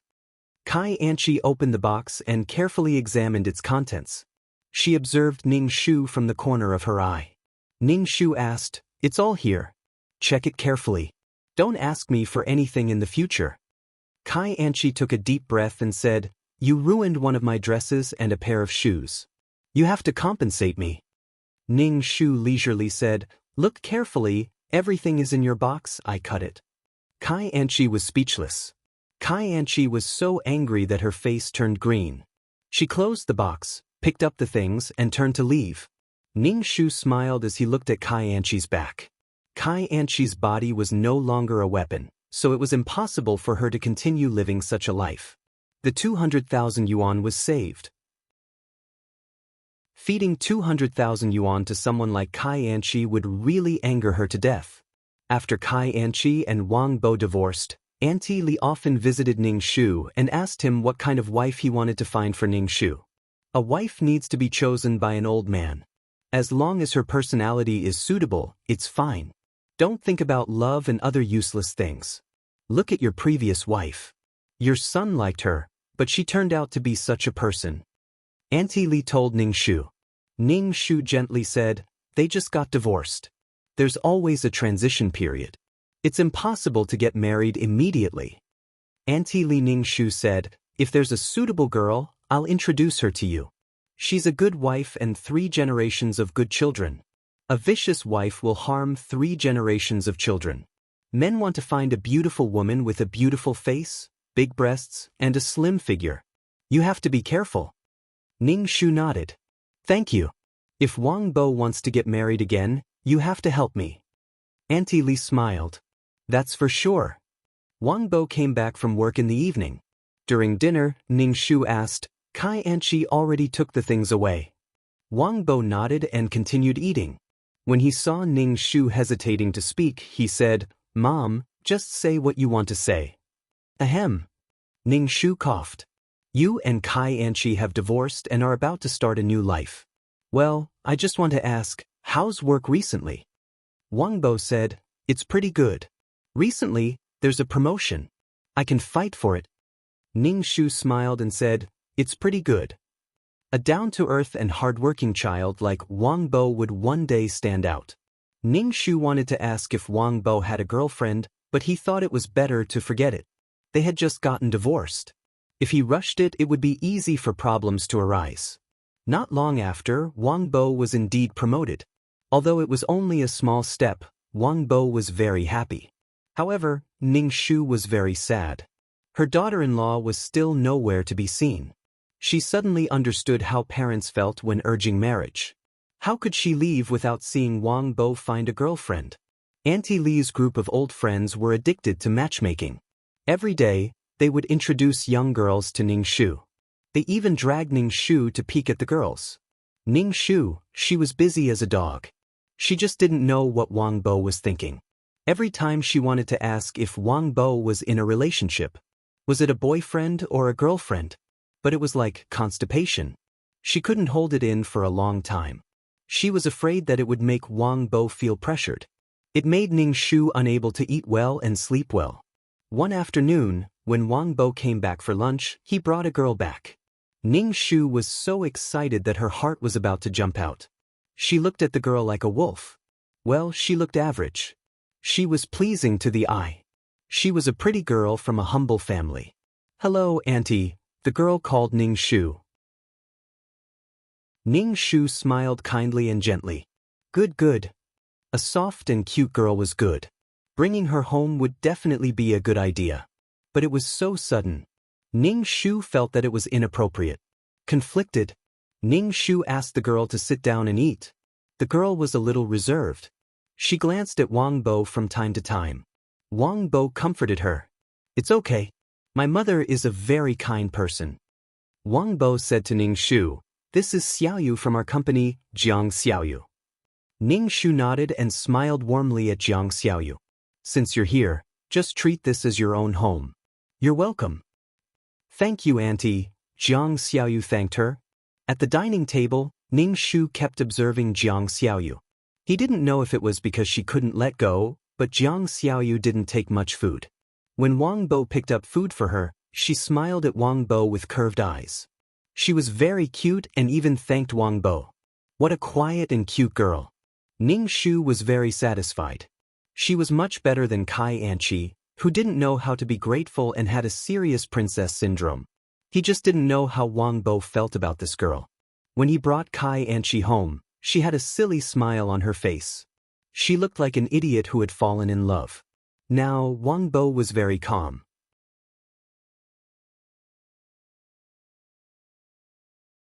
Chapter 726. After lunch, Ning Shu pulled Wang Bo aside and asked, "Is this girl your girlfriend?" Wang Bo said, "Yes. She chased me." Wang Bo couldn't help but scratch his head. "Ning Shu, Wang Bo was the one who was flirted with. Does she know that you're divorced?" Ning Shu asked again. Wang Bo said, "She chased me because she knew that I was divorced." Ning Shu, why did it feel like this girl had been coveting her son for a long time? "Then do you like her?" Ning Shu continued asking. "She's very cute," Wang Bo said. Ning Shu, liking and being cute are two different answers. Ning Shu said, "From your tone, it seems like you don't like her." "I don't like her a lot, but I do. If I want to get married, I'll marry her," Wang Bo said. "I think we're suitable for each other." Wang Bo was thinking about marriage for a longer time. Ning Shu nodded and said, "Don't be in a hurry to get married. You guys should get to know each other better. Don't bully other girls. Don't bully other girls if you're not married." "Mom, I'm not that kind of person," Wang Bo couldn't help but say. Ning Shu, that's right. Wang Bo was the kind of man who would stop halfway if his wife said no. As soon as Wang Bo and the girl left, Ning Shu called her girlfriends over and told them that her son had a girlfriend. The girlfriends all said that they wanted to see what the girl was like and help choose her. During the weekend, Jiang Xiaoyu came to visit Ning Shu. Ning Shu asked Jiang Xiaoyu to go shopping with her.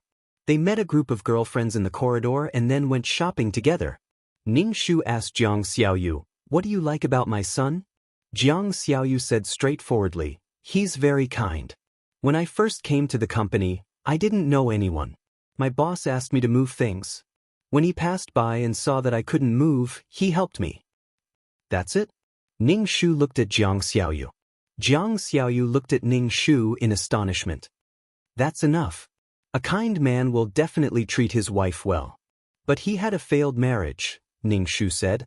Jiang Xiaoyu sighed. "When I first found out that he was married, I was disappointed for a long time, but I didn't think too much about it." Now that he's divorced, I have a chance. Ning Shu looked at Jiang Xiaoyu and felt that she was very smart.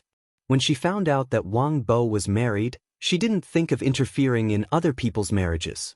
However, as soon as Wang Bo got divorced, he fell into her clutches. She was scheming, but not evil. She was indeed more suitable for Wang Bo than Kai Anchi. Ning Shu looked at Jiang Xiaoyu. Although she looked soft and cute on the outside, she was someone with a mind of her own. He felt that Jiang Xiaoyu should be able to get along well with Yang Zi. Yang Zi was the kind of person with a generous personality. She could even accept a daughter-in-law like Kai Anchi, let alone Jiang Xiaoyu. Ning Shu then asked the group of girlfriends, and they all said that it was okay. Auntie Li said that this girl obviously had a mind of her own. Everyone had their own ideas. It was fine as long as they could get along well. Jiang Xiaoyu often came to visit Ning Shu. When Wang Bo looked at Jiang Xiaoyu, there was a smile on his face and a gentle look in his eyes. The relationship between the two was getting better and better. Jiang Xiaoyu often chatted with Ning Shu. During the weekends, they went shopping and played everywhere. They had a good relationship. Jiang Xiaoyu wanted to please her future mother-in-law, and Ning Shu wanted to make her his daughter-in-law. The two hit it off. Ning Shu took Jiang Xiaoyu to buy groceries.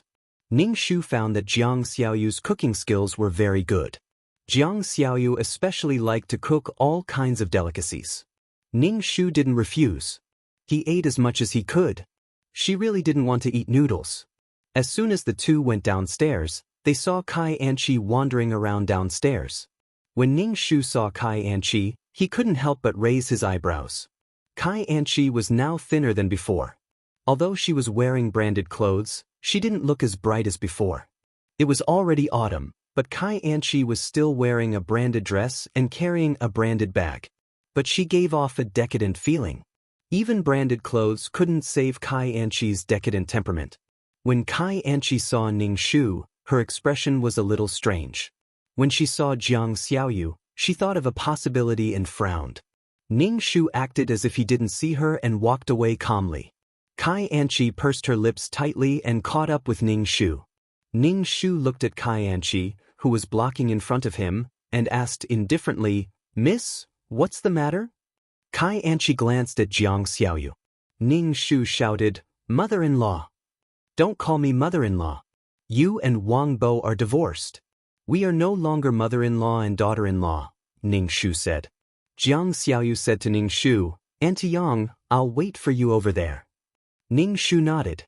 Jiang Xiaoyu carried the basket and stood far away, leaving Ning Shu and Kai Anchi alone to talk. Ning Shu looked at Kai Anchi and said, "Why are you looking for me? I've returned your things to you." "Mother-in-law, let me be with Wang Bo again," Kai Anchi begged Ning Shu. Ning Shu looked indifferent. Not even a crack in the door. Kai Anchi's face was decadent. She didn't look good. After divorcing Wang Bo, Kai Anchi's life was in an abyss of suffering. Kai Anchi's parents felt that this daughter of theirs was too embarrassing and wanted to marry her off far away. The most important thing was that they couldn't afford to raise their daughter, who was a spendthrift. The house was only so big. When their daughter came back, they had to make a room for her. It was very crowded. Kai Anchi was used to being arrogant. She didn't get along well with her sister-in-law. Kai Anchi complained that her sister-in-law's cooking was not good and tasteless. Then, she asked her sister-in-law to wash her clothes. She completely treated her sister-in-law as a servant. There was always some discord between her sister-in-law and her sister-in-law. And when they quarreled, it made the whole family uneasy.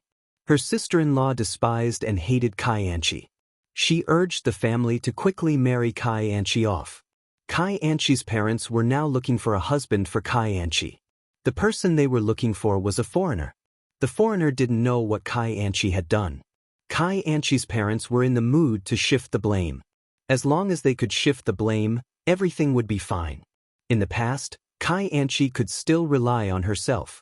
Relying on her charm, she could enjoy the pursuit of men and let her live a carefree life. But now, there was a problem with her body. Whenever she was with a man, she would feel unbearable pain.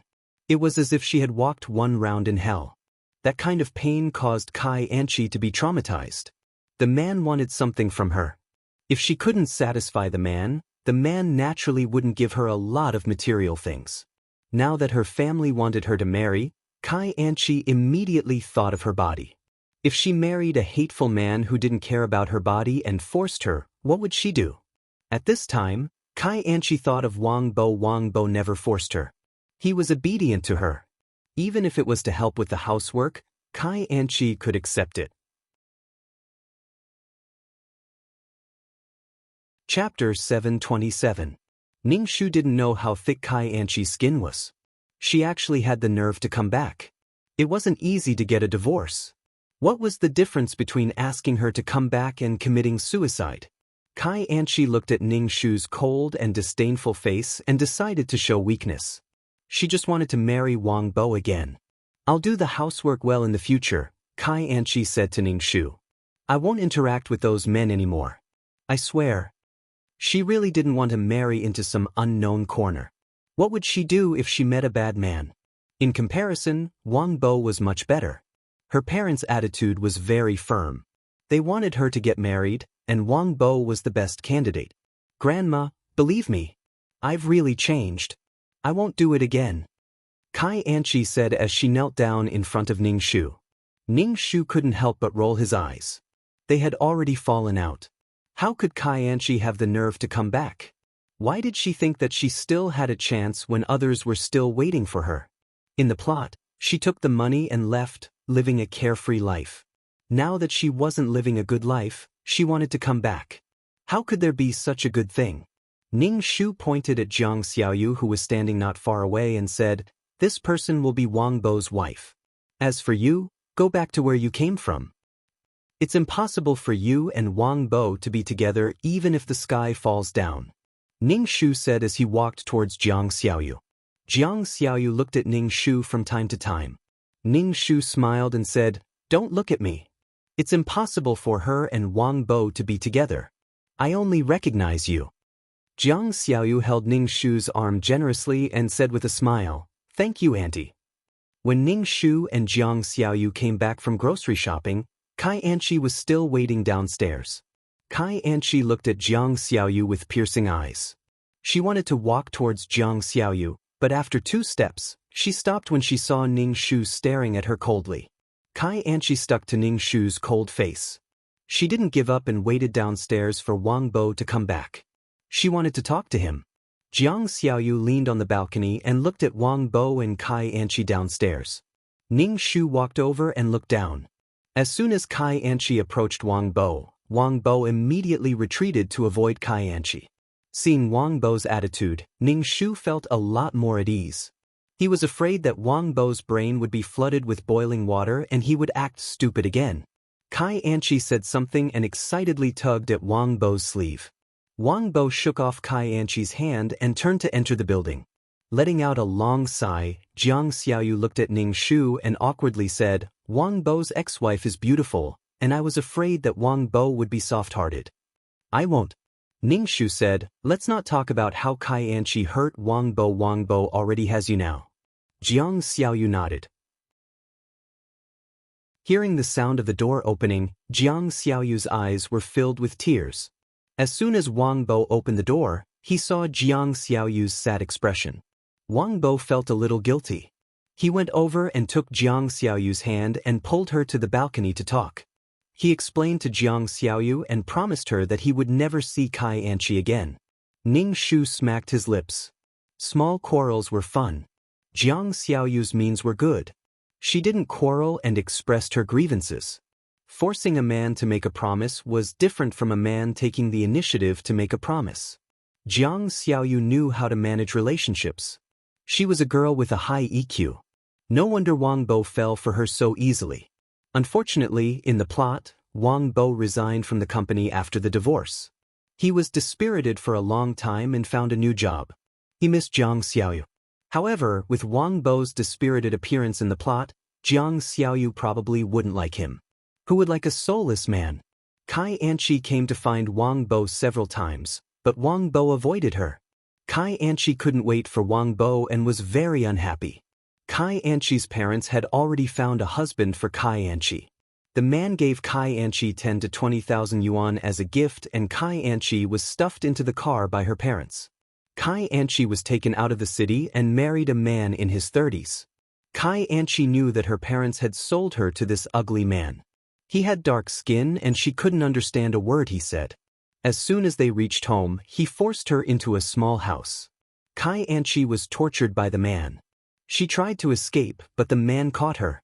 She said that she was in pain, but the man ignored her. He thought that she was unwilling to come with him and insisted on forcing Kai Anchi to come with him. And he came very frequently, at least once a day. Kai Anchi's face turned green. Seeing that Kai Anchi always wanted to escape, the man locked Kai Anchi's feet with a metal chain so that she couldn't run. Kai Anchi cried. Her mind was full of Wang Bo. At this time, she wasn't thinking about the romantic man with whom she used to be. The faces of those men were very blurry, but only Wang Bo's face was clear. The man she used to hate was the only person she could think of when she was in trouble. The man who took over the woman didn't explain. Ning Shu met with Jiang Xiaoyu's parents. Jiang Xiaoyu's parents were indifferent to Wang Bo. After all, their daughter liked him. Seeing that Wang Bo was honest, they agreed. Of course, Jiang Xiaoyu had done a lot of work. Wang Bo proposed to Jiang Xiaoyu, and Jiang Xiaoyu agreed very straightforwardly. Ning Shu began to discuss the wedding date with his future in-laws. He had to fulfill all aspects of etiquette. Ning Shu gave Jiang Xiaoyu a pair of heavy dragon and phoenix bracelets. Wang Bo and Jiang Xiaoyu were very busy. They were busy with the wedding, taking wedding photos, sending invitations, and rehearsing. Even Ning Shu was busy with the wedding. On the day of Wang Bo and Jiang Xiaoyu's wedding, Jiang Xiaoyu was wearing a wedding dress. The corners of her eyes were curved as she held Wang Bo's hand. Wang Bo lowered his head slightly and looked at Jiang Xiaoyu with a smile on his face. At this moment, Wang Bo was really handsome. Ning Shu swallowed a mouthful of dog food. The corners of his eyes were a little sore. In fact, life didn't need to be so thrilling, so magnificent, and so sentimental. It just needed to be simple and peaceful. There was no such thing as a half-dead, half-dead, half-dead, half-alive, twisted and intense true love. In the end, only ashes were left of the burning love. Ding, quest completed. Do you want to leave the quest world? 2333's voice sounded in Ning Shu's mind. Ning Shu nodded. Yes. After a moment of dizziness, Ning Shu opened his eyes. He was already in the system space. Ning Shu lay on the sofa dispiritedly. Damn, it was so tiring. It was tiring to play mind games. It was better to just fight. If she was Wang Bo, she wouldn't care about this and that. She would just kick Kai Anchi. 2333 said, Yang Zi asked me to thank you. She said thank you for what you did for her and her son. Ning Shu said, oh, where is she? She went back. She went back to her body. 2333 said. Hearing this, Ning Shu was relieved. He lay on the bed and slept. Chapter 728. Ning Shu slept comfortably. When she woke up, she sat cross-legged on the bed and began to cultivate her peerless martial arts. After he finished cultivating, Ning Shu opened his status panel and looked at the points and attribute points he received from this mission. Number, 2333. Name, Ning Shu, Intermediate Mission Taker. Age, 27 points, 5. 15 million/1. 5 million soul, 300 health, 71 wisdom, 224 charm, 10 luck, 54 spirit, 130 faith, 106450 martial strength, 142 aptitude, 59 merit, 1003010 skills. 5th ring shooting technique, trash fighting technique, beginner level ultimate martial arts, beginner poison technique, beginner business management knowledge, beginner code programming, beginner lawyer skills honorary title, goddess of war, selfless ancestor items, calm aura, faith aura, talisman 5 aura, mother of the world, queen's blessing, model worker, Chin. She's blessing, leader aura, grass blessing, best friend, Meow Meow Meow's blessing, life-saving hand, Zhu Sunyang's blessing, completed Yang Zi's wish. Mission completion, 100. Received 1. 5 million points, 40 attribute points, 50 faith, 10 merit points. This mission was not bad. Looking at the points now, he had more than 6 million, not far from 20 million. Ning Shu distributed the 40 attribute points to wisdom, luck, martial strength, and spirit. Number, 2333. Name, Ning Shu, intermediate mission taker. Age, 27 points, 5. 15 million/1. 5 million soul, 300 health, 71 wisdom, 22410 charm, 10 luck, 5410 spirit, 13010 faith, 1114 martial strength, 14210 aptitude, 59 merit, 10040. After distributing the attribute points, Ning Shu said, "I want to see Yang Zi's life back home." 2333 said okay, and the screen showed the life of Yang Zi's family. Yang Zi and Jiang Xiaoyu got along well. There was no tension between them. Everyone said that Jiang Xiaoyu met a good mother-in-law. Jiang Xiaoyu straightened her back and said that her mother-in-law was the best. This made Yang Zi a little embarrassed. She told everyone that her daughter-in-law was a good daughter-in-law. Others mocked Yang Zi, saying that as long as Yang Zi was a daughter-in-law, she would be a good daughter-in-law. Not long after Wang Bo and Jiang Xiaoyu got married, Jiang Xiaoyu got pregnant. Yang Zi took good care of Jiang Xiaoyu and made soup for her every few days. Yang Zi took Jiang Xiaoyu for a prenatal checkup. 9 months later, Jiang Xiaoyu gave birth to a girl. Yang Zi was not angry. At least, she did not have a granddaughter before. Yang Zi helped to take care of the child, and the mother-in-law and daughter-in-law took care of the child. Their views on educating the child were different, and there would be a little conflict. Wang Bo said that he would take care of the child. The mother-in-law and daughter-in-law immediately rolled their eyes. He couldn't even carry the child properly. How could he take care of the child? He could help, but if it was about taking care of the child, forget about it. Wang Bo learned how to change diapers for the child. When he made the milk powder, he let it warm. He took 2 sips and dripped it on the back of his hand to see if it was hot before feeding it to the child. Although there were some bumps and bruises in life, the days were still peaceful and warm. Ning Shu was completely relieved when he saw this. Without Kai Anchi interfering in their lives were stable and peaceful. Yang Zi and Wang Bo, who were honest people, could not get along with an arrogant woman like Kai Anchi. The auras of the two sides were incompatible. Yang Zi and Wang Bo were suppressed. After reading the rest of this world, Ning Shu took out the secret book of his peerless martial arts. He opened the secret book and added some chi force patterns to it. The patterns became more and more complicated. Previously, they were animals. Now they developed into flowers, plants, and trees. There were even people who formed stars. The peerless martial arts were in full bloom in that world. It was probably something that could be found everywhere. The main thing was that there were no requirements for the peerless martial arts. As long as one could draw spiritual energy into the body and cultivate chi force, it would be fine. Ning Shu closed the secret book and lay on the sofa with his limbs spread out. Ning Shu asked, "How do you feel about this counterattack?" Ning Shu rolled his eyes. "It's quite tiring." 2333 said, "Counterattack is to counterattack the sad fate of the client. You can't destroy the client's advantage. If the client has a good reputation, you can't ruin the client's reputation. Do you understand?" Ning Shu said, "Oh, fortunately, this mission did not ruin Yang Zi's reputation. Otherwise, the mission would have failed again." 2333 said, "Mission givers could not take revenge on others. The client gave their soul and wanted a good life. They could not leave a mess for the client." Ning Shu let out a long breath. Yang Zi was an honest person. She could not suddenly become vicious and torture her daughter-in-law. If she left behind a bad reputation, who would dare to marry Wang Bo, even if Wang Bo was a good person? However, marriage was a matter between two families. If the future mother-in-law was a bad mother-in-law, no matter how good the man was, she would not marry. Ning Shu planned to go to the virtual space to see if there were any items, flower shop points, or faith power to exchange for some. It would be better for the mission. Ning Shu first opened the exchange store and browsed for a suitable item.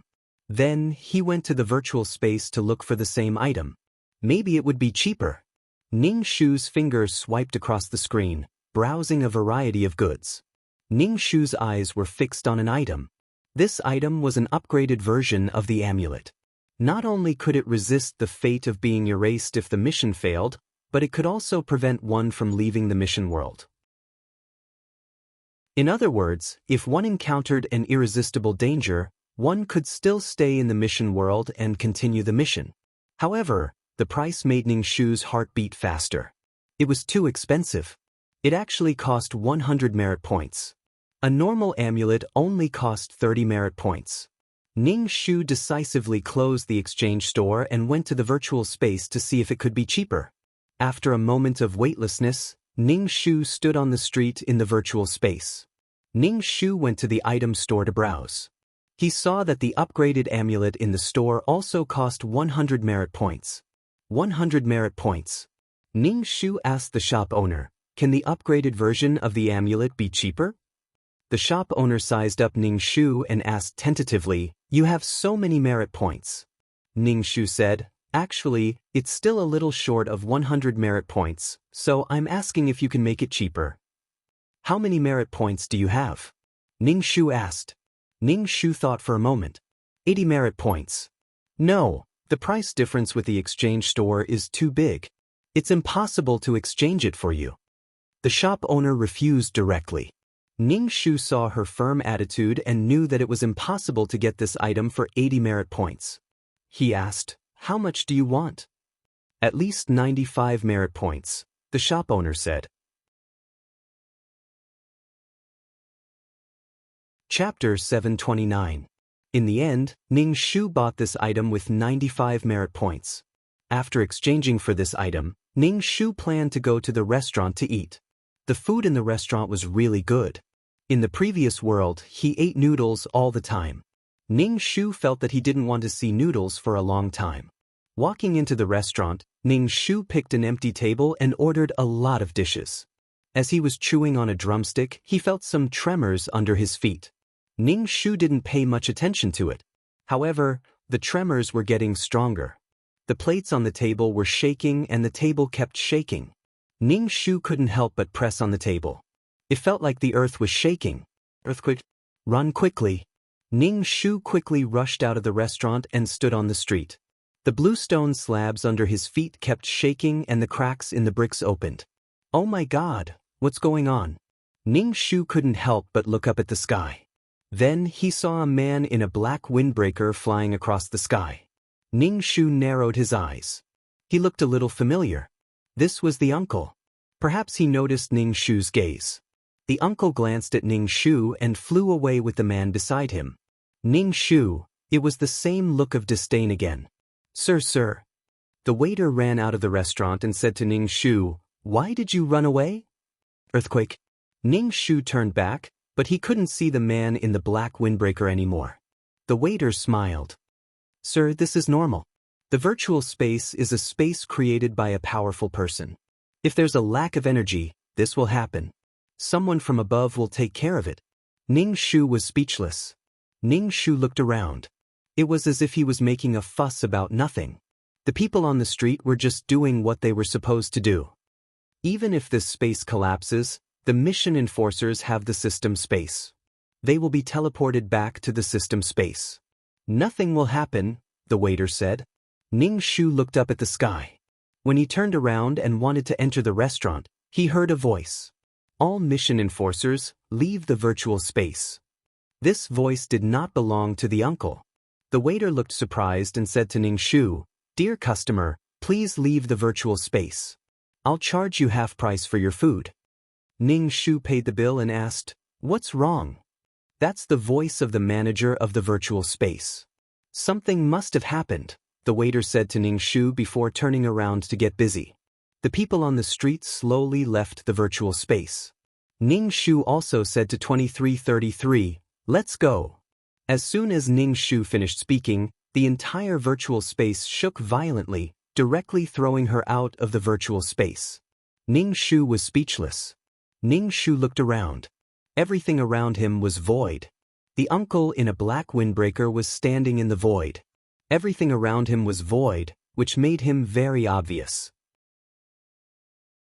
In front of him was a plane of space, which should be the virtual space. He stretched out his hand, and the virtual space shrank and fell into the uncle's hand. The uncle clenched his hand. Ning Shu's ears were filled with a loud sound, as if something was broken. Ning Shu, he broke the space? He broke the virtual space. Ning Shu's legs trembled as he looked at him in horror. The school doctor opened his hand, and the space fragments floated in the air. Finally, they rotated and gathered together, forming a new space. It grew bigger and bigger until it finally clung to the plane. After doing all this, the uncle turned around and looked at Ning Shu. Ning Shu saw a white light emitting from his glasses. He stood in the air and looked down at him. There was no wind around, but his clothes fluttered slightly. Ning Shu really wanted to chop off his long legs. 2333, run, Ning Shu said anxiously to 2333. Okay. 2333 immediately sent Ning Shu back into the system space. The school doctor watched Ning Shu disappear with an expressionless face. In a flash, she was gone. Ning Shu returned to the system and slumped on the ground weakly. Her limbs were weak. Damn, was this person the school doctor uncle she knew? Did they just look alike? She didn't even dare to talk to him. It was too scary. She didn't even dare to greet him. She was afraid that this person would kill her instantly. Creating a space was like playing a game. Ning Shu felt like he was going to have a nightmare. The uncle couldn't be this powerful. He had been plotted against before. These two people couldn't be the same person. 2333, you know him? Ning Shu asked 2333. 2333 said angrily, I'm just a system. What do I know? Okay, 2333 was a piece of trash. Ning Shu crawled on the floor and climbed onto the sofa. She lay on the sofa like a dead dog and asked, Is there no more virtual space? Didn't you see that he made a new virtual space? 2333 said angrily. Ning Shu's mind was filled with the scene of the uncle destroying the virtual space. He couldn't help but cover his heart. When would she be so strong? This was what it meant to be strong. Ning Shu calmed himself down and took out a book from the bookshelf. After reading it, he watered the potted plant. When he had completely calmed down, Ning Shu said to 2333, Let's see the next client. Okay, before you meet the client, you have to make yourself look more professional. Look more trustworthy. Don't look like an idiot. They won't let you make a comeback. 2333 said, I'm just concerned about you. Ning Shu, you're the idiot. A figure slowly appeared in the system space. It was a girl. She didn't look very old. She had neat bangs and wore loose clothes like a village girl from the 70s or 80s. She had a cloth bag slung over her body. Her eyes were very bright and there was an inexplicable aura around her. Ning Shu greeted, Hello. The girl said, Hello, I'm Tao Qin. I'll be straightforward. I want you to make a comeback to destroy the Ghost King. Tao Qin said, I'm a disciple of Mao Mountain. I met a human and ghost together and I tried to stop them but was destroyed by the Ghost King. Ning Shu, they were together, they were in a relationship. Why did you try to stop them? Ning Shu was a bit speechless. Fahai, you don't understand love. What are you talking about? Humans and demons are different. The Ghost King is already another existence in the 6 realms of reincarnation. They can't be together. Then why didn't you choose to be with the beast? Tao Qin said with her hands on her hips. Ning Shu, the ghosts were once humans. Are all Mao Mountain Taoists so troublesome? Ning Shu couldn't help but ask. Why did they have to do such a thankless job? Tao Qin brushed her bangs and rolled her eyes. Of course not. They just want to make a living with the sect. I went down the mountain to practice and got a business deal. In the end, the Ghost King was involved. I saw the Ghost King with a woman. A human and a ghost were having sex. How can that be? Ning Shu, I found a few people to make a comeback. They were supposed to subdue demons and ghosts, but in the end, they got involved with the Ghost King and fell in love with him. Fuck, Tao Qin face-bombed, that's a ghost. Although he's handsome, he's still a ghost. Chapter 730. Looking at Tao Qin's exasperated expression, Ning Shu could only say that she didn't understand love. Ning Shu said, "You're young, so you shouldn't be able to fight the Ghost King. Why did you get involved?" Tao Qin said, "I tried to get the woman with the Ghost King to leave him, so that the yin qi wouldn't enter my body and shorten my life. But I was killed by the Ghost King." Ning Shu, "You obviously couldn't bear to see them being lovey-dovey, so you made the female lead leave the male lead." Seeing Ning Shu's strange expression, Tao Qin spread out her hands and said, "People who live in the Jianghu are bound to suffer. I can accept that I was killed because I wasn't strong enough, but the Ghost King killed everyone in my faction." Ning Shu, "Maybe he wanted to eliminate the source of trouble. I can accept that, but why did he devour the souls of my faction and make them disappear without a chance of reincarnation?" Ning Shu, "He must have wanted to eliminate the source of trouble." Tao Qin looked at Ning Shu. "Can you counterattack?" "I can't guarantee it." Ning Shu asked, "How powerful is the Ghost King?" Tao Qin said faintly, "The 1,000-year Ghost King." Ning Shu, "Help me counterattack, but don't fall in love with the Ghost King." Tao Qin told Ning Shu, "I'm telling you, the Ghost King's power isn't something that ordinary people can withstand. Don't do anything with the Ghost King, or you might not even have a chance of reincarnation." Ning Shu, "Why did she say that she would fall in love with the Ghost King?" "You didn't fall in love with the Ghost King, so how can I fall in love with him?" Ning Shu said, somewhat speechless. Tao Qin said, "That's because in my eyes, he's an evil creature. He's already so old, but he's always hitting on women, as if he hasn't seen a woman in thousands of years." Ning Shu, "Anyway, it was true that the male lead couldn't control himself when he saw the female lead. Counterattack well, I'll be watching you."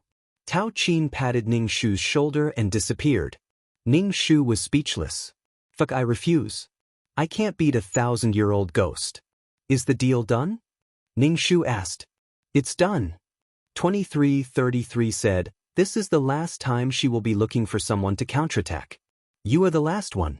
If you still can't counterattack, this mid-level mission will be handed over to a high-level mission taker, who will counterattack." "Fuck, I didn't agree." Ning Shu almost jumped up. "Isn't it just collecting ghosts?" 2333 said, "If you're so good, then go ahead and do it. I'm doing the quest, and you're just watching." Ning Shu let out a deep sigh. If he wanted to complete a quest, then so be it. Ning Shu opened up the system exchange store and exchanged for fasting pills, water, and basic medicines. Thinking that there would definitely be a lot of ghosts in this world, he decided to bring the Soul Pearl with him. At least with the Soul Pearl, the ghosts wouldn't dare to get close to him. After thinking about it, he decided to see if there were any exorcism charms. It would be best if he could escape. If he couldn't win, then he had to run. If he was killed like Tao Qin, how could he counterattack? Ning Shu exchanged for some charms. Looking at the other artifacts, they were all gray. Obviously, they couldn't be exchanged. With the Soul Pearl and charms, he felt a bit safer. However, Ning Shu had a question in his heart. How heaven-defying was this Ghost King to be able to mesmerize the mission taker? She couldn't help but start a heart-wrenching human-ghost love story. After finishing these things, Ning Shu said, "You can enter the quest now." 2333 reminded Ning Shu, "Don't fall in love with the Ghost King. If you do, you will fail the quest." Tao Qin can't bear to see this. Ning Shu, "Stupid girl, Fahai, you really don't understand love." Ning Shu felt a wave of dizziness. She felt her soul entering a body. She waited until her soul had completely merged with the body. Ning Shu opened his eyes and looked around. He was lying on a brick bed. The room was very simple and had a bit of an ancient style. Ning Shu sat cross-legged on the bed. He wanted to see how much spiritual energy there was in this world. However, he was disappointed. After all, this was a modern world. Fortunately, with the support of his peerless martial arts, Ning Shu cultivated a strand of energy the size of a strand of hair. It looked very shabby. Ning Shu stopped cultivating and started to accept the plot. This was the story of a domineering ghost king falling in love with me. The female lead, Song Shihan, was a white-collar worker. She casually bought a piece of jade on the antique street. Then, she experienced a series of strange things. She was haunted by a male ghost wearing red clothes. This male ghost was always by her side. She went to work by his side, helping him to make things difficult for her boss. When she was bathing, a handsome man suddenly appeared in the bathtub. When she woke up in the morning, she saw an extremely handsome face facing her. Song Shihan was teased until her ears turned red. Her heart was rippling. She endured the ghost king Feng Yin's handsome face doing all kinds of shameless things to her. If it wasn't for his handsome face, she would have called the police. There was a reason why Feng Yin treated Song Shihan so well. This involved their past lives and the lives before them. In any case, it was unknown how many lives it had been. Feng Yin and Song Shihan were a pair of ill-fated lovebirds. They loved each other so much that the heavens fell and the earth cracked. For some reason, the female lead died in the previous life. Feng Yin committed suicide for love and became the powerful ghost king. After 1,000 years, the female lead reincarnated. Finally, the female lead appeared. Now, it was time to continue their relationship. Tao Qin, the idiot, ran to stop the touching love and was killed by Feng Yin. She even implicated her master and fellow apprentices. Tao Qin, the senior apprentice sister, felt very guilty. After Ning Shu accepted the plot, he sighed. Tao Qin didn't blame the ghost king for killing her. After all, if one was weak, they should be prepared to be killed. She couldn't accept that the people in her sect didn't hurt the ghost king and Song Shihan. The ghost king even destroyed the entire sect and caused everyone's souls to scatter. Ning Shu continued to cultivate his peerless martial arts. The stronger he became, the harder he would be to be killed. Senior apprentice sister, it's time to eat. If you're late, you won't have anything to eat. A young male voice came from outside. Ning Shu stopped cultivating. When he opened the door, he saw a boy taller than him. He was chewing on a steamed bun in his hand. Ning Shu hurried to the place to eat. If he was late, the steamed bun would really be eaten up by these calves. The place where Ning Shu stayed was an abandoned Taoist temple. It could not be said that it was abandoned, but there were no pilgrims coming here to offer incense. Only Tao Qin's master brought a group of homeless children to learn the Maoshan techniques. Life passed by bitterly. When Ning Shu reached the kitchen, he saw a group of radish heads around the table. They were of different ages.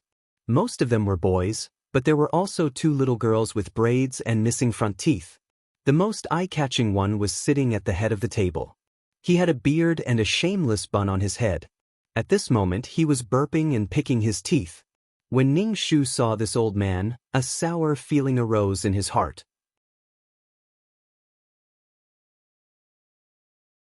Chapter 731. Ning Shu greeted his master. The old man's name was Tao Cheng, and he was the successor of Mao Mountain's ghost hunters. The disciples in the room were all adopted by him. These children were all orphans. With the development of society, Mao Mountain's Taoist techniques were all superstitions. They were all scammers. Who would want their children to learn this? Tao Cheng found orphans and passed down the Mao Mountain's Taoist techniques, which were already very weak. Life was not good. Tao Cheng looked at Ning Shu, raised his eyebrows, and chuckled. I woke up late today. I've finished eating. Ning Shu saw that the table was full of bones. The children were still eating steamed buns dipped in meat soup. The meat soup must have been caught by Tao Cheng in the mountains. Ning Shu rolled his eyes. I'll eat the steamed buns. Ning Shu reached out his hand. The last steamed bun in the big bowl was snatched by a child. Ning Shu was speechless. The kid was eating the old man dry. Tao Cheng raised more than 10 children. It was really hard. Tao Qin was also raised by Tao Cheng. From time to time, Tao Cheng would bring Tao Qin to protect, deceive people, kidnap, cheat. Tao Cheng was also very capable. He just liked to pretend a little. He wanted people to pay him a high price. The money he earned was not even enough to feed a large family of calves. A little boy saw that Ning Shu had nothing to eat. He tore half of a steamed bun and gave it to Ning Shu. Ning Shu took it and ate it. Good boy. When senior sister comes out of the temple, I'll bring you a gift. Tao Ching rubbed his chest. Ning Shu said, there is something I need you to do. Ning Shu stuffed the steamed bun into his mouth and asked Tao Ching, Master, what is it? Tao Ching stood up, burped, and walked towards the main hall of the Taoist temple. Ning Shu followed Tao Ching into the main hall. The Taoist temple was very old and had not been repaired for a long time. The statues of the three pure ones in the main hall seemed to be covered with a layer of dust. There was a smaller statue next to the three pure ones. This should be the founder of Mao Mountain, Tao Hongjing. Tao Ching waved in front of the statue and lit 2 sticks of incense. Ning Shu also followed suit and did the same. Ning Shu asked Tao Ching, Old man, what's the matter? Tao Ching touched the bun on his head and said, You are already 20 years old. It's time for you to go out and gain experience. Recently, an acquaintance came to find me. He has a business deal. If he succeeds, the money will be quite a bit. It will be enough for us to support ourselves for a while. Tao Ching said, Acquaintances? What happened? Ning Shu asked. Tao Ching said, Recently, his son has been possessed by a ghost and is half dead. His family is quite rich. Ning Shu thought for a moment. It should be related to Ghost King Feng Yin. Damn, I'm a little scared. Since it was dressed in red, it was obvious that it was a malicious ghost. However, Tao Cheng was no match for Yin Zhen. Since then, the Dao techniques of Northern Maoshan were lost, and there was no successor. Otherwise, they wouldn't be implicated in this matter. Ning Shu and Tao Cheng asked, Old man, aren't you going? If you go out to gain experience, why would I go? Tao Cheng rubbed his chest and rubbed out some mud balls. Ning Shu rolled his eyes. Ning Shu said, Old man, what if I encounter danger? Help me read my fortune. I don't feel good this time. Tao Cheng raised his eyebrows and took out a copper coin. He muttered something and read Ning Shu's fortune. 3 copper coins fell on the table. One of them cracked. Tao Cheng's expression changed drastically. Tao Cheng picked up the cracked copper coin. Could it be something powerful? I just read it a little and even the copper coin is broken. Ning Shu said, We won't accept this business deal. It's too dangerous. Tao Cheng touched his head and nodded. We'll talk about this later. We'll talk about the training later. Ning Shu nodded. Tao Cheng said, Go to the back of the mountain and get some game. We really can't afford to raise these children. Okay, I'll go get it, Ning Shu said. Bring it back. I want to test your recent homework. Tao Cheng left with his hands behind his back. Ning Shu saw that he was full of worry. Obviously, the divination just now made him worry. Ning Shu went to the back of the Taoist temple to see if there was any game. He didn't find any game, but he did find some wild fruits. Ning Shu had only eaten half a steamed bun. He was hungry and picked some wild fruits to eat. The fruits were not tasty and were very bitter. Ning Shu ate 2 and gave up. They only managed to catch 2 rabbits and nothing else. It was not easy to raise this group of children. Ning Shu carried a rabbit ear in each hand and returned to the temple. Tao Cheng was making a group of children get into the horse stance. Tao Cheng saw Ning Shu carrying 2 rabbits. He rolled his eyes and said, Why are there only 2 skinny rabbits? Ning Shu said angrily, We've eaten most of the things around here. It's good enough to have 2 rabbits. Ning Shu saw that the children's clothes were not good. They were very old. The younger children's clothes were a little big and did not fit. Obviously, they were wearing clothes that the older children could not wear. Ning Shu face-bombed. How did they end up like this? People like Tao Cheng who knew a little about the outside world must be honored guests of high officials and nobles. It was not that there were no ghosts in this world. People believed in science, but not everyone believed in science. Ning Shu skinned the rabbits and cleaned their innards. He threw them into the pot and boiled them until the meat was soft and turned into broth. He took out the bones. He made a pot of dough balls with the broth. This thing was very good at suppressing hunger. At noon, each of them had a bowl of meat soup with a sprinkle of salt. It tasted pretty good, and everyone ate happily. Ning Shu looked at the child and understood Tao Qin's feelings of wanting to counterattack. The master who had raised her was killed and his soul scattered. As for these children who had been abandoned since young, they did not know who their parents were. They were killed when they were in their teens. The younger ones were only 7 or 8 years old and their souls were scattered as well. Their souls were given to Feng Yin to strengthen him. Tao Qin was just an obstacle in the path of Feng Yin and Song Shihan's love. After killing the meddlesome Taoist priest, he was afraid that these Taoist priests would nag and urge his woman to leave him. He might as well kill them all. He could ensure his woman's safety and strengthen his soul. In short, these dozens of lives showed that the male lead was the most powerful person in the world. He doted on the female lead. If humans bullied the female lead, he would kill them. If ghosts bullied the female lead, he would devour them and their souls would scatter. In any case, he was invincible. After lunch, Ning Shu returned to his room to cultivate. Only when he was strong could he protect this sect. After cultivating Qi Jin, he was much stronger and more agile. With the talismans he had exchanged and the spirit pearl that could absorb souls, he would probably be able to escape if he encountered a ghost king. Although Ning Shu wanted to avoid the love between Feng Yin and Song Shihan, he could not avoid the plot just because he wanted to. Ning Shu let out a long breath. Feng Yin was a cheat. He even had a group of ghosts under him. The other ghosts would tremble when they saw him. In short, he was the domineering CEO of the ghost world. If he said he would kill you, he would kill you. Chapter 732. Ning Shu intensified his cultivation. Fortunately, the Taoist temple was located in a sparsely populated area surrounded by mountains and forests. The scenery was beautiful, and the spiritual qi was slightly more abundant than in a big city with a lot of car exhaust. It was a suitable place for retirement.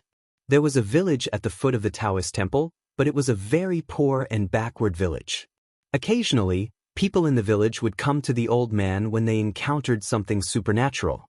The compensation would be some sweet potatoes or pumpkins, or a chicken if they were better off. The old man would bring Tao Qin every time and let her learn how to exorcise ghosts. If it was a better family in town, the old man would put on an act and say that the ghost's murderous aura was too strong, and they had to quickly get rid of it. If they scared the people, they would be paid more. Even so, he still couldn't stand it. There were more than 10 mouths in the house, and they were all half-grown children. When they were growing, they were like bottomless pits. The old man originally wanted to mold the statues of the 3 pure ones and the Maoshan sect's ancestors into golden bodies, but the conditions were too difficult. The development of technology made the survival of metaphysics smaller and smaller. Now, the old man didn't want to carry forward the Maoshan technique. He only wanted it to be passed down so that it wouldn't completely disappear in the long river of history. The old man's painstaking efforts were ruined by Tao Qin. It was also because Tao Qin was young. If this was done by an old man with decades of experience, things wouldn't be so bad. Ghost King Feng Yin suddenly came to the Taoist temple. The old man wanted to protect the child, and Feng Yin was extremely powerful. The old man and the child were killed by the Ghost King, and their souls scattered. Ning Shu sat cross-legged on the bed and cultivated. He felt fine spiritual qi flowing into his pores and finally gathering in his energy center. "Girl, come here." The old man's voice was very loud. Ning Shu heard it in the room. He stopped cultivating and went to find the old man. When he arrived at the main hall, he saw the old man wearing a half-new Taoist robe. His hair was also combed into a new bun. He looked like a righteous old Taoist. Seeing him like this, Ning Shu knew there was business. Ning Shu asked, "What business is it this time?" The old man said, "It's about what happened in the village. I don't know what's bothering him, but he hasn't woken up yet." The old man looked at Ning Shu and rolled his eyes.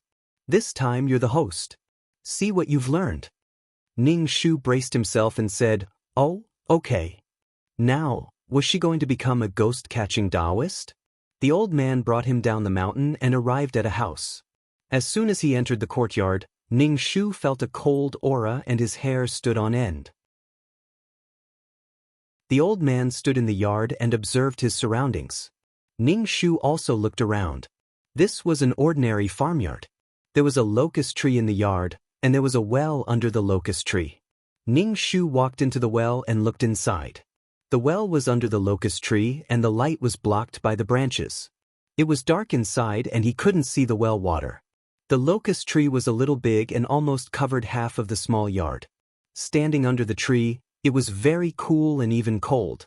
The owner led the old man and Ning Shu into the house. When they entered the house, they saw a woman lying on the bed. Her face was very pale and there was a faint black chi between her eyebrows. The old man pretended to pinch his fingers and his eyes were half closed. Then he said to Ning Shu, who was staring at the woman, "Go and take a look." Ning Shu walked over, picked up the woman's hand and felt her pulse. The woman was about 50 years old. Ning Shu felt her pulse and found that there was a serious blood loss in her body. In short, she had lost too much blood. Ning Shu checked her body and found that there were no big wounds on her body. It was impossible for her to lose too much blood. "Immortal Master, how is my old woman?" the woman's husband asked the old man. The old man was calm and composed. "There will be results soon." Ning Shu looked at the old man and asked, "Master, how did this happen?" "Everything in the world has spirituality. Think carefully." The old man, Ning Shu, said.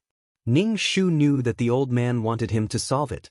However, this should be caused by some strange thing. Ning Shu dipped his finger in cinnabar and called up the memory of the original owner of the body, drawing talismans to exorcise evil spirits. Then he drew a talisman on the woman's forehead. However, Ning Shu had never drawn a talisman before. He failed the first time. Ning Shu turned his head and looked at the old man. The old man was expressionless. He stood there and looked like a celestial being. Ning Shu dipped his finger in cinnabar again. He took a deep breath and began to draw. This time, he barely managed to draw. The cinnabar penetrated the woman's skin. The woman suddenly felt uncomfortable.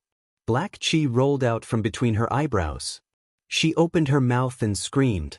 Her hands and feet danced together. The blue veins on her body bulged and twisted like the roots of a tree. It looked very scary. "Quickly hold her down," Ning Shu said to the woman's husband. Then he took out a talisman from the cloth bag and nailed it between the woman's eyebrows. Unexpectedly, the talisman slowly turned black and finally burned. The blood vessels on the woman's body became more obvious. Small blood vessels spread out around the large blood vessels. Blood vessels appeared on the surface of the entire body. Ning Shu almost jumped back. "Damn, what kind of thing is this?" Ning Shu grabbed a handful of glutinous rice and pressed it on the woman's forehead. The glutinous rice made a sizzling sound and emitted black chi. It was as if the glutinous rice was about to be burned. In the end, the woman couldn't take it anymore and fainted. The woman's husband was so anxious that his eyes turned red. His hands were trembling. Ning Shu wiped the cold sweat off his forehead. He heard the locust tree at the door rustling. Looking through the window, there were many ghosts. Ning Shu felt that it should be related to the tree. This tree sucked the woman's blood. "Immortal Master, please save my wife." The old man begged the old man. Ning Shu moved to the old man's side and asked, "Master, what should we do now? Aren't you the one exorcising the evil?" The old man said calmly, "Ning Shu, your disciples' claws are numb now. Hurry up and help." Ning Shu walked out of the room. He looked at the locust tree that was swaying without wind.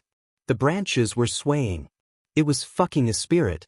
Ning Shu said to the man, "Get some rooster blood." The old man quickly killed the rooster in the chicken pen and got half a bowl of chicken blood. Ning Shu took out the things in his cloth bag and prepared to set up a formation. This formation was something that Ning Shu learned from Qinyu. It was the Yang Gathering formation from the cultivation world. Because there were no Dharma artifacts or spirit stones, this formation wasn't very effective. However, it was more than enough to deal with the tree. After the Yang Gathering formation was completed, the surroundings became bright. The previously gloomy courtyard was now blindingly bright. The locust tree's leaves started to curl up under the strong light. Black chi slowly emitted from the leaves. The tree kept rustling and emitting a strange sound. It sounded like a person was roaring in pain. As expected, it was the tree's doing. Ning Shu sprinkled a handful of glutinous rice and chicken blood. He injected a bit of energy and used a thick cinnabar brush to draw a talisman on the tree trunk.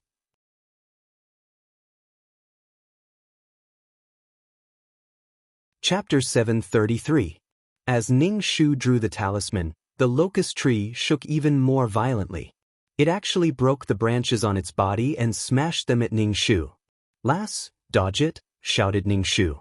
Ning Shu dodged in a flash and saw that the broken branches of the locust tree were bleeding. The entire yard was filled with the stench of blood. It was sticky and thick. Under the effects of the yang gathering array and the talisman, the locust tree shook even more violently. Its body emitted a thick black gas. There were no leaves, only a bare tree trunk. Its body was pitch black, but it was still stubbornly resisting. "Ah!" The woman in the room suddenly screamed. Ning Shu hurried back to the room and saw the woman sitting on the bed. Her hair was standing up, her lips were purple, and her eyes were protruding. Her eyeballs were bloodshot. She vomited smelly blood. The old man saw that something was wrong and pushed Ning Shu away. He reached into the bowl of chicken blood and pressed his blood-stained hand on the woman's face. He said to Ning Shu, "Dip it in blood and draw a talisman on her foot." Ning Shu didn't say a word. He held the woman's ankle tightly with one hand and drew a talisman on her foot with the other. The woman struggled violently, trying to break free from Ning Shu's hand. She kicked Ning Shu with her other foot, but the man beside her hurriedly pressed down on the woman's foot. "Draw on her foot and her leg," said Ning Shu as the old man tapped the woman's forehead. Ning Shu drew a dense number of talismans on her leg as black gas emitted from her body. The locust tree outside suddenly creaked and split in half. The woman's eyes rolled back and she fainted. Ning Shu was still drawing talismans. The black gas emitted from the woman's body became thicker and thicker, but the blood vessels on her body slowly disappeared. Ning Shu wanted to train his talisman drawing ability, so he drew talismans on every part of the woman's body. "Dig up this tree and uproot it," said the old man. The old man said, "The locust tree is the ghost of the wood. It's a ghost tree. The heavy yin energy will easily attract ghosts. Don't plant this kind of tree around the house." The man first asked the old man, "Is my old woman okay?" "Rest well. Stick these talismans on the door." Ning Shu took out 2 talismans from the cloth bag. The man took the talisman and looked for a few men in the neighborhood. Some of them held hoes, while others held shovels. They began to dig the roots.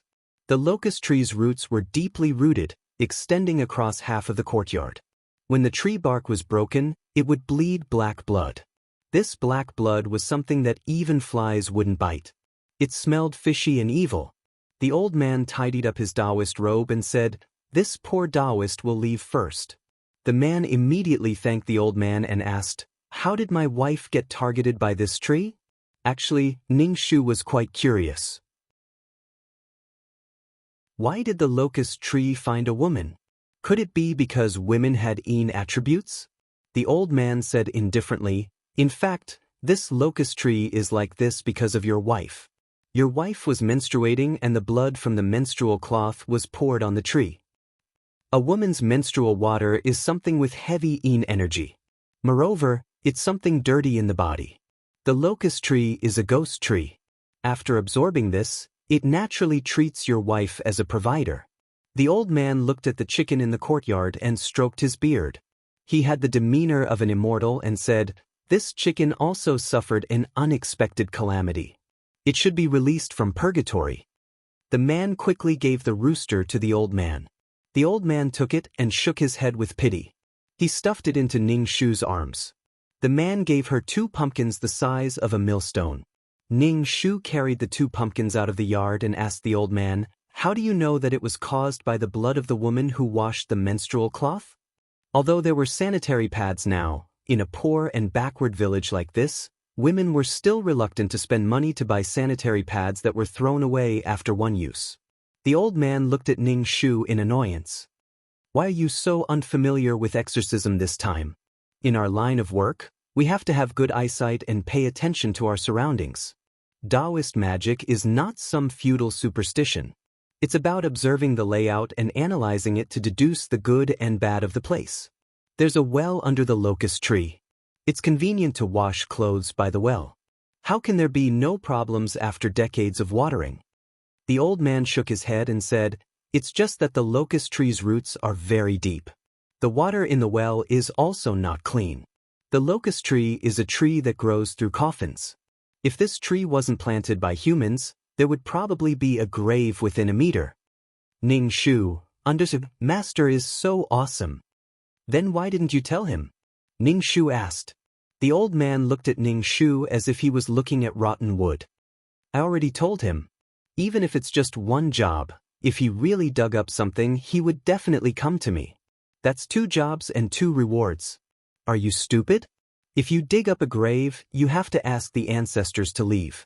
If you want to look at feng shui, it's a big business. You have to dig up a grave. Ning Shu was speechless. As expected, he was still too inexperienced.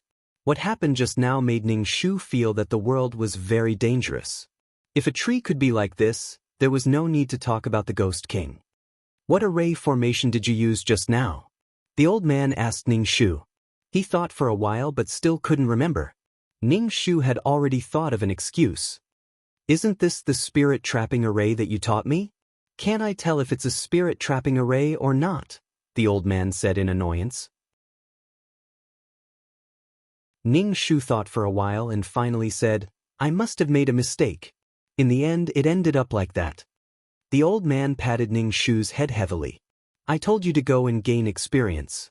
Look at you, experience my ass. You'll be played to death by evil things. Ning Shu sighed. When they returned to the Taoist temple, the old man asked Ning Shu to hurry up and stew the rooster with the pumpkin. Master, aren't you going to release it? Ning Shu squinted. You talk too much. The old man hurriedly changed out of his half-new Taoist robe and changed into his usual work clothes. Seeing the old man like this, Ning Shu's heart ached. He wasn't in the mood to bicker with the old man and went to the kitchen to prepare the rooster.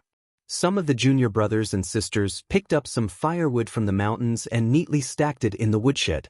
These children were quite sensible and helped when they could. The slightly older children carried buckets of water to the spring in the back of the mountain to fetch water. Ning Shu stewed the chicken in the pot and poured the pumpkin in after it was done. Anyway, this was how a big pot of rice was. Whether it tasted good or not was secondary as long as it could fill their stomachs. Now, even filling their stomachs was a little difficult. Ning Shu cooked another pot of noodles with some dough balls mixed in. The rooster was so small that it was good enough that each person could eat a piece of meat. The old man and Ning Shu didn't touch the meat and left it for the younger children. After eating, Ning Shu asked, Are the Mao Mountain Taoists living such a hard life now? Is South Mao Mountain like this too? Mao Mountain was divided into North Mao Mountain and South Mao Mountain. The ancestors of the 2 sects were not the same person, but they both practiced the 5 Taoist techniques. The 5 Taoist techniques included mountain, medicine, fate, physiognomy, and divination.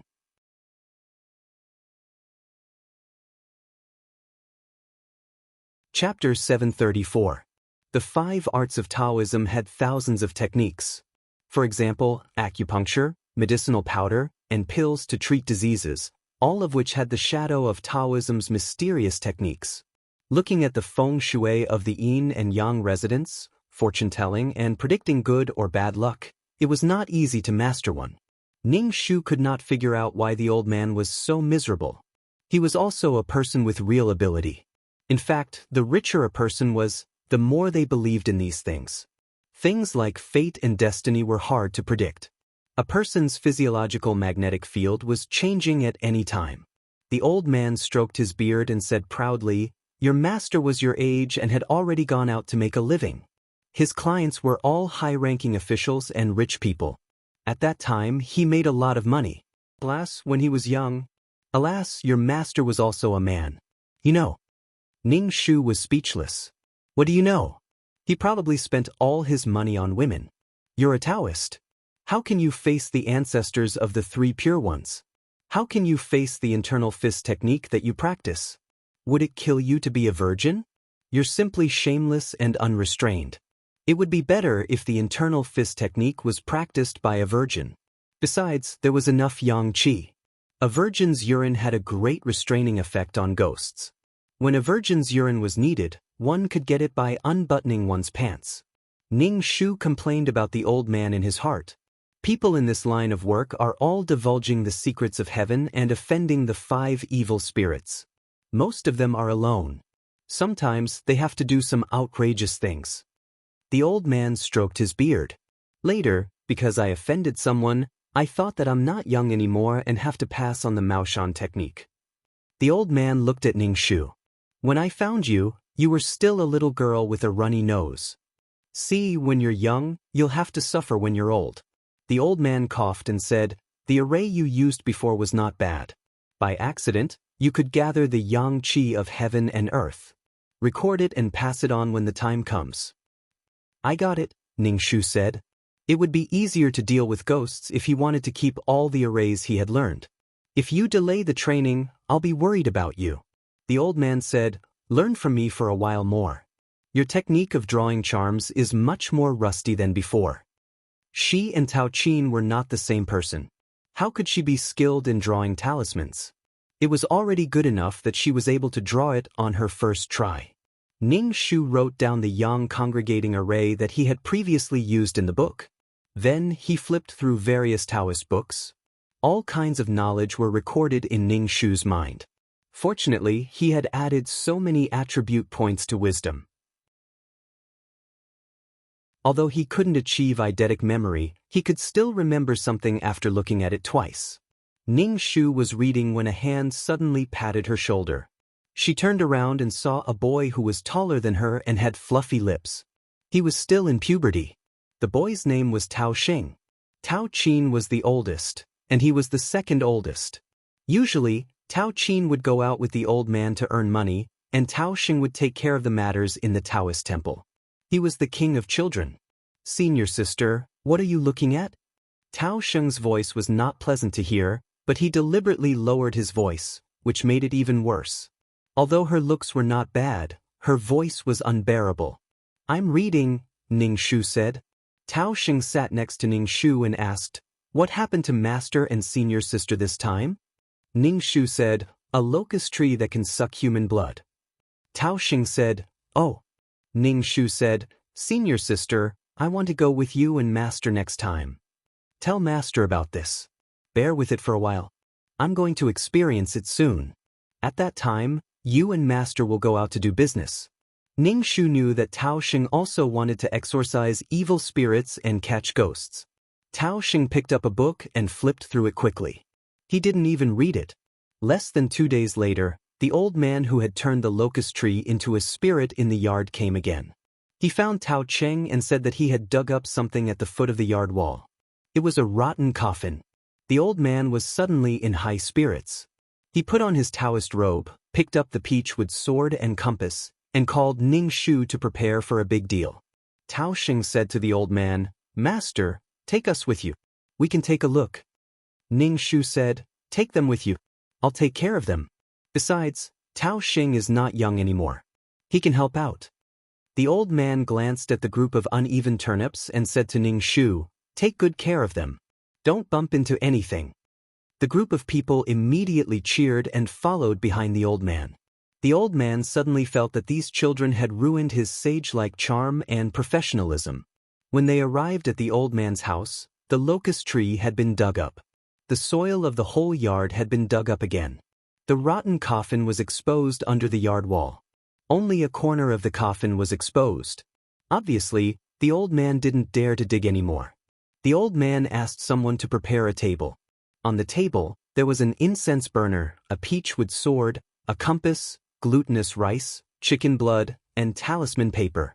Ning Shu looked at the things on the table and silently memorized them. This was the first time the children had seen such a scene. They were nervous and afraid. They knew that they would have to do such things in the future, but they were still afraid of ghosts. The old man called the few families that were next to the old man's house over and said, although this coffin was discovered here, it's still next to your house. You have to invite the ancestors to leave together. The surrounding families agreed and said that they would pool money together to find a place with good feng shui for the ancestors. Ning Shu watched from the side and felt that the old man was definitely afraid that the old man's family wouldn't have enough money, so he had deliberately pulled a few families to pool money together. The old man began to perform the ritual with a sage-like demeanor. Ning Shu stared intently at the old man. He watched as his face turned pale after he performed the ritual. Ning Shu hurriedly brought the water to the old man. After drinking a mouthful of water, the old man said, "Dig out the ancestors. Be careful not to damage the coffin. Just dig up the surrounding soil." The old man chose a few men with tougher life providences to dig up the soil. The process of digging up the soil was very slow.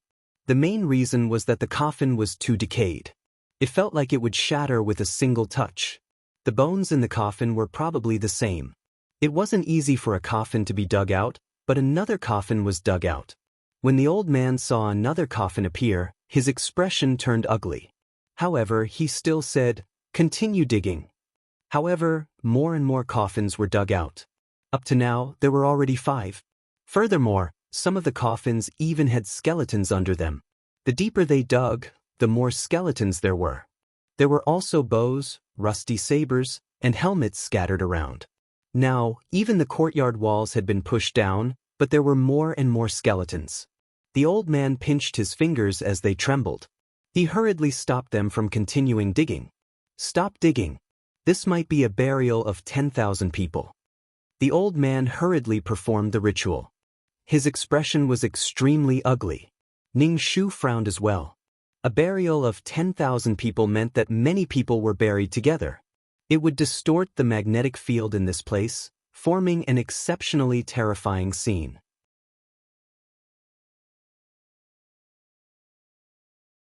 Chapter 735. No one had expected so many bones to be dug out. Even the old man did not expect it. There was no way to move so many bones. Furthermore, the bones were mixed together. It was impossible to tell whose thigh bone was whose. There were also long centipedes crawling out of the black eye sockets. The air was filled with an unpleasant smell. The old man hurriedly got people to disperse and cover their noses to avoid the smell. Ning Shu led the group of children far away. The old man's face turned green. He could not help but rub his forehead. After dispersing the smell for a while, he got someone to fill the hole. The old man asked the old man, "What should we do with these bones?" The old man furrowed his brows. "Bury it. The safest thing now is for you to move. Don't live here anymore," the old man said. "Choose a new place to build a house. The surrounding families should move. Look for me to check the feng shui of the Yang residence," the old man said. There were so many dead people under their feet. Just thinking about it made them panic. The surrounding families all asked the old man to check the feng shui of their houses. They wanted to move. Although this deal was over, the old man asked them to move quickly. They definitely had to check the feng shui of the new house. After the soil was buried, the old man swept some glutinous rice on the soil and added an array formation. After doing all this, the old man packed up his things with a worried expression and prepared to return. Ning Shu followed behind the old man with a group of children. Ning Shu was deeply puzzled. He asked the old man, "Master, this doesn't look like a burial of 10,000 people." The surroundings of a burial of 10,000 people would gather baneful aura and resentment. Once a person fell into such a magnetic field, they would either go crazy or die. It could be said that there were no birds in the mountains and no traces of humans. However, there were a few families living in the surrounding area. There was nothing abnormal. There was basically no baneful aura or resentment. It was too unusual. With so many people buried here, there will definitely be resentment. The old man frowned. Ning Shu asked, "Then where did all the resentment and evil aura go? Could it be that someone else absorbed it? That's what I'm worried about." The old man sighed. "This evil aura will give birth to something." Ning Shu instantly thought of Ghost King Feng Yin, who could devour souls. After returning to the Taoist temple, the old man changed out of his Taoist robe with a worried expression. Ning Shu said, "Master, do you want me to check the county records and see what the history of this 10,000 burial is?" "Master, how long do you think this 10,000 burial has been going on for?" Ning Shu asked. The old man stroked his beard. "Looking at the extent of the corrosion of his bones, I reckon he's not that old." Ning Shu frowned. There was no such thing in the storyline. At this time, Tao Qin had already gone out to train and never returned. He didn't know that there was such a place. Ning Shu felt that it was necessary for him to check the county records.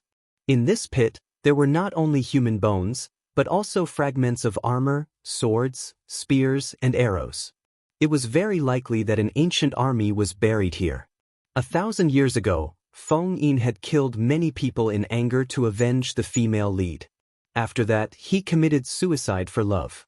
Perhaps Feng Yin's bones were in those coffins. All sorts of thoughts flashed through Ning Shu's mind. He wanted to check the county records, but he didn't have the connections. Ning Shu said, "Master, let's go check the county records." "Okay, I have the connections." The old man stroked his beard and brought Ning Shu to the county government. He found a connection and said that he wanted to check the county records. Ning Shu and the old man were brought to the county government's archives and told to check it themselves. There was a computer. Ning Shu turned on the computer and searched through the files for information regarding the mass burial of the army.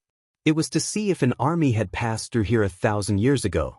When the old man saw that Ning Shu knew how to use a computer, he was surprised. "You know how to do this?" Ning Shu chuckled and said, "Actually, I often go to internet cafes to surf the net." The old man, he couldn't even afford to eat at home. Wouldn't it be great if he could use the money to surf the net to buy some biscuits? Ning Shu entered the search keyword and a lot of documents appeared. Ning Shu opened the documents one by one and browsed through them. The old man looked at him and asked, "Did you find it?" "No, maybe there's no record at all." Ning Shu moved the mouse. The old man said, "These people basically died at the same time, which is why they were buried together. There must be a record of such a large-scale killing." Ning Shu opened the document. It didn't say much. It only said that an army had fled here after being defeated and there were pursuers behind them. The two sides fought fiercely and seemed to have perished together. Okay, there wasn't much value. The documents didn't mention who the generals were or what the situation was like at the time. Too much time had passed and a lot of things were blurred. "Master, these corpses should be from two sides?" Ning Shu asked. The old man looked even more worried. Since they were enemies, even after they died, the two sides would still fight each other. The murderous aura and Yin Qi should be stronger, but I didn't notice it. I thought I was old. The old man stroked his beard. "Where did the Yin Qi go?" Ning Shu's eyes darted around, but he didn't say anything. According to all the signs, Feng Yin's corpse must be in the 10,000 burial. Perhaps the corpse of the female lead, Song Shihan, from her previous life was also inside. A thought popped up in Ning Shu's mind. "There's nothing to see. Let's go back," Ning Shu said. Ning Shu took out some money to buy some meat and some flour and rice. The old man was a little depressed. He kept thinking about where the murderous aura and Yin Qi in the 10,000 burial had gone. He couldn't even eat. After dinner, Ning Shu sat cross-legged on the bed to cultivate. When it was midnight, he took a flashlight and a shovel and went down the mountain. When he reached the old man's house, Ning Shu climbed over the wall and gently landed in the yard. He took out the Changpu from his cloth bag and clipped it to his ear. The Changpu could exorcise evil spirits. Ning Shu took the shovel and started digging. Because the soil had already been loosened once, Ning Shu dug much easier. It didn't take long for him to find the coffins. Ning Shu dug out a few coffins and stuck the shovel to the side. He wiped his hand with cinnabar and slowly opened the decaying coffins. The coffins fell apart the moment Ning Shu touched them. Ning Shu's hand was covered in wooden splinters. Ning Shu shone the flashlight into the coffin. There were scattered bones inside. This skeleton was relatively small. It was obviously a woman's skeleton. Ning Shu took a leg bone and stuffed it into his bag. Then he continued to rummage through the coffins. He took out a bone from each coffin. Then he dug the soil and buried the coffins. After flattening the soil, he climbed over the wall and ran away. The moon in the sky seemed to be covered by a layer of gauze.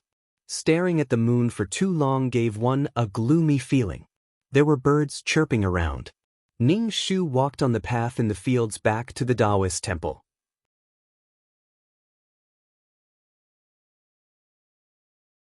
Chapter 736. Ning Shu had her reasons for stealing the bones. She wanted to test if the secret technique worked. After stealing the bones, Ning Shu walked for a long time without returning to the Taoist temple. The temple was not far away, but she could not walk there. The more she walked, the darker her surroundings became. She felt a chill around her, as if someone was blowing at the back of her head. Goosebumps rose all over her body. Maybe something was looking at her and licking her face. There were rustling sounds behind her, mixed with a deep male voice. The voice was very pleasant to the ears, making her feel pregnant. "I'm asking you if you're scared. Are you scared?" Ning Shu. Sure enough, a girl's body was easy to attract ghosts, especially in the middle of the night. She had encountered a ghost. Ning Shu stopped in her tracks. In this situation, she could not continue walking. If there was a ditch in front of her, who would she look for if she drowned? If there was a cliff in front of her, who would she look for if she fell to her death? Ning Shu felt the chill at the back of her head getting heavier and heavier. There was also a chill that poured into her ears. Damn, it felt like there was more than one ghost around. There were voices behind her. There was a man's voice and a woman's voice. Ning Shu suppressed the urge to turn back. Humans had 3 fires, shoulders and forehead. She turned her head and blew out the fire on her shoulder. The yang energy in her body weakened even more. What a torturous little demon. Ning Shu took out a talisman from her cloth bag. She held the talisman between her fingers and chanted a spell. The talisman burned.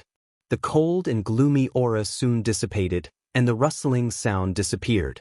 Ning Shu shone the flashlight in front of her and saw that she was standing in front of a ditch. There was something that looked like water plants wrapped around her ankles. Waves of cold aura spread from her ankles to every corner of her body. She felt that her body was about to freeze, and she had no strength to resist. Damn, did she encounter a water ghost again? Ning Shu mobilized the qi gene in her body to disperse the yin qi in her body. Moreover, the seaweed was forcefully pulling her ankle, trying to drag her into the water. Ning Shu took out a talisman and pressed it on the seaweed. The seaweed emitted a sizzling sound and retreated back into the water in fright, emitting black smoke. Oh my, I'll never walk at night again. Ning Shu immediately took out a talisman and stuck it on her back, one on her chest, and one on both her arms. If you're not afraid of talismans, then come at me. However, a gust of wind blew over and blew away the talismans on Ning Shu's body. The shrill sound of the wind roared out from Ning Shu's body. Waves of yin qi drilled into Ning Shu's body. Damn, he's pushing his luck. Ning Shu rolled his eyes and took out the spirit pearl. When Ning Shu held the spirit pearl in his hand, the surrounding yin qi instantly dissipated. The ghost that blew into Ning Shu's ear was also sucked into the spirit pearl and turned into energy for the spirit pearl. This time, they returned to the Taoist temple smoothly. Very few ghosts dared to go near the Taoist temple, so Ning Shu was not afraid of being pestered by ghosts. He had encountered all kinds of things on this trip. When he returned to his room, Ning Shu took out the bones from the cloth bag and placed them on the table. Some of the bones already had holes in them. Ning Shu looked at them and did not know which bones belonged to Feng Yin. He could only test them one by one. Ning Shu took out cinnabar and applied it on the bones. Then he took out some willow leaf juice and quietly waited for the changes to happen. Not long after, some of the bones started to turn black and emit black smoke. One of the bones even moved, and the bone became as white as jade. Ning Shu held the bone. This might be Feng Yin's corpse. Ning Shu picked up the bone and tapped it on the palm of her hand. She laughed. The thing that the male lead was currently possessing was a jade pendant, and this jade pendant was something that the male lead always carried with him. In any case, after thousands of years of passing through hands, it finally landed in the female lead's hands. Ning Shu took out a cinnabar brush and drew a talisman on the bone. The bone was actually a little hot. Ning Shu drew a dense number of talismans on the bone. In the end, the bone started to become hollow and brittle. Ning Shu squeezed it with his hand and crushed it into powder. He then used a bowl to collect the powder. Ning Shu chuckled. He mixed the cinnabar and various other things together and mixed it into ink. Then, he took out a cinnabar brush and dipped it in the bone ash to draw talismans on yellow paper.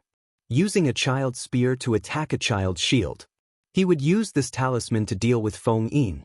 This was something that Ning Shu had seen in the Maoshan spell books. Ning Shu spent the entire night drawing talismans. The next morning, he still had to wake up to make breakfast for the group of children. Ning Shu placed the talisman he had drawn in his cloth bag and patted it contentedly. After breakfast, the old man took Ning Shu to do business. However, he let Ning Shu handle it. If Ning Shu couldn't handle it, the old man would do it himself. Ning Shu saw all kinds of ghosts. There were ghosts with especially strong malevolent auras, ghosts possessing children, and all kinds of little ghosts. This made Ning Shu much more familiar with ghost hunting. However, the old man's expression became more and more gloomy by the day.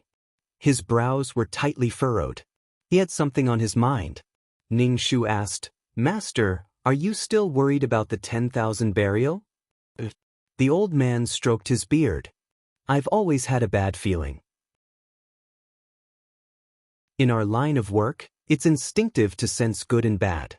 Anyway, there's something strange about the 10,000 burial." Ning Shu couldn't help but say, "There's no malevolent aura. There's a malicious ghost that absorbed the malevolent aura and yin qi. That's what I'm worried about. Even now, that thing hasn't appeared. It must be something powerful that absorbed the malevolent aura of the 10,000 burial." The old man sighed. "I've lived for so long. Even if I die, it'll be worth it. It's just a bunch of kids like you." The old man was very depressed. "Forget it. If it's a blessing, it's not a curse. If it's a curse, we can't avoid it. After a while, you'll go on an adventure." The old man said, "Bring Tao Xing with you." Ning Shu was speechless. Why would he bring Tao Xing? She was going to deal with the Ghost King. Although Tao Xing had some skills, the Ghost King could kill him with a flick of his finger. "Master, I don't want to bring Tao Xing. Let Tao Xing learn from you for a while first." Ning Shu refused. The old man squinted and said, "It's good that one of you can escape. You should at least pass on the Maoshan technique." "No need.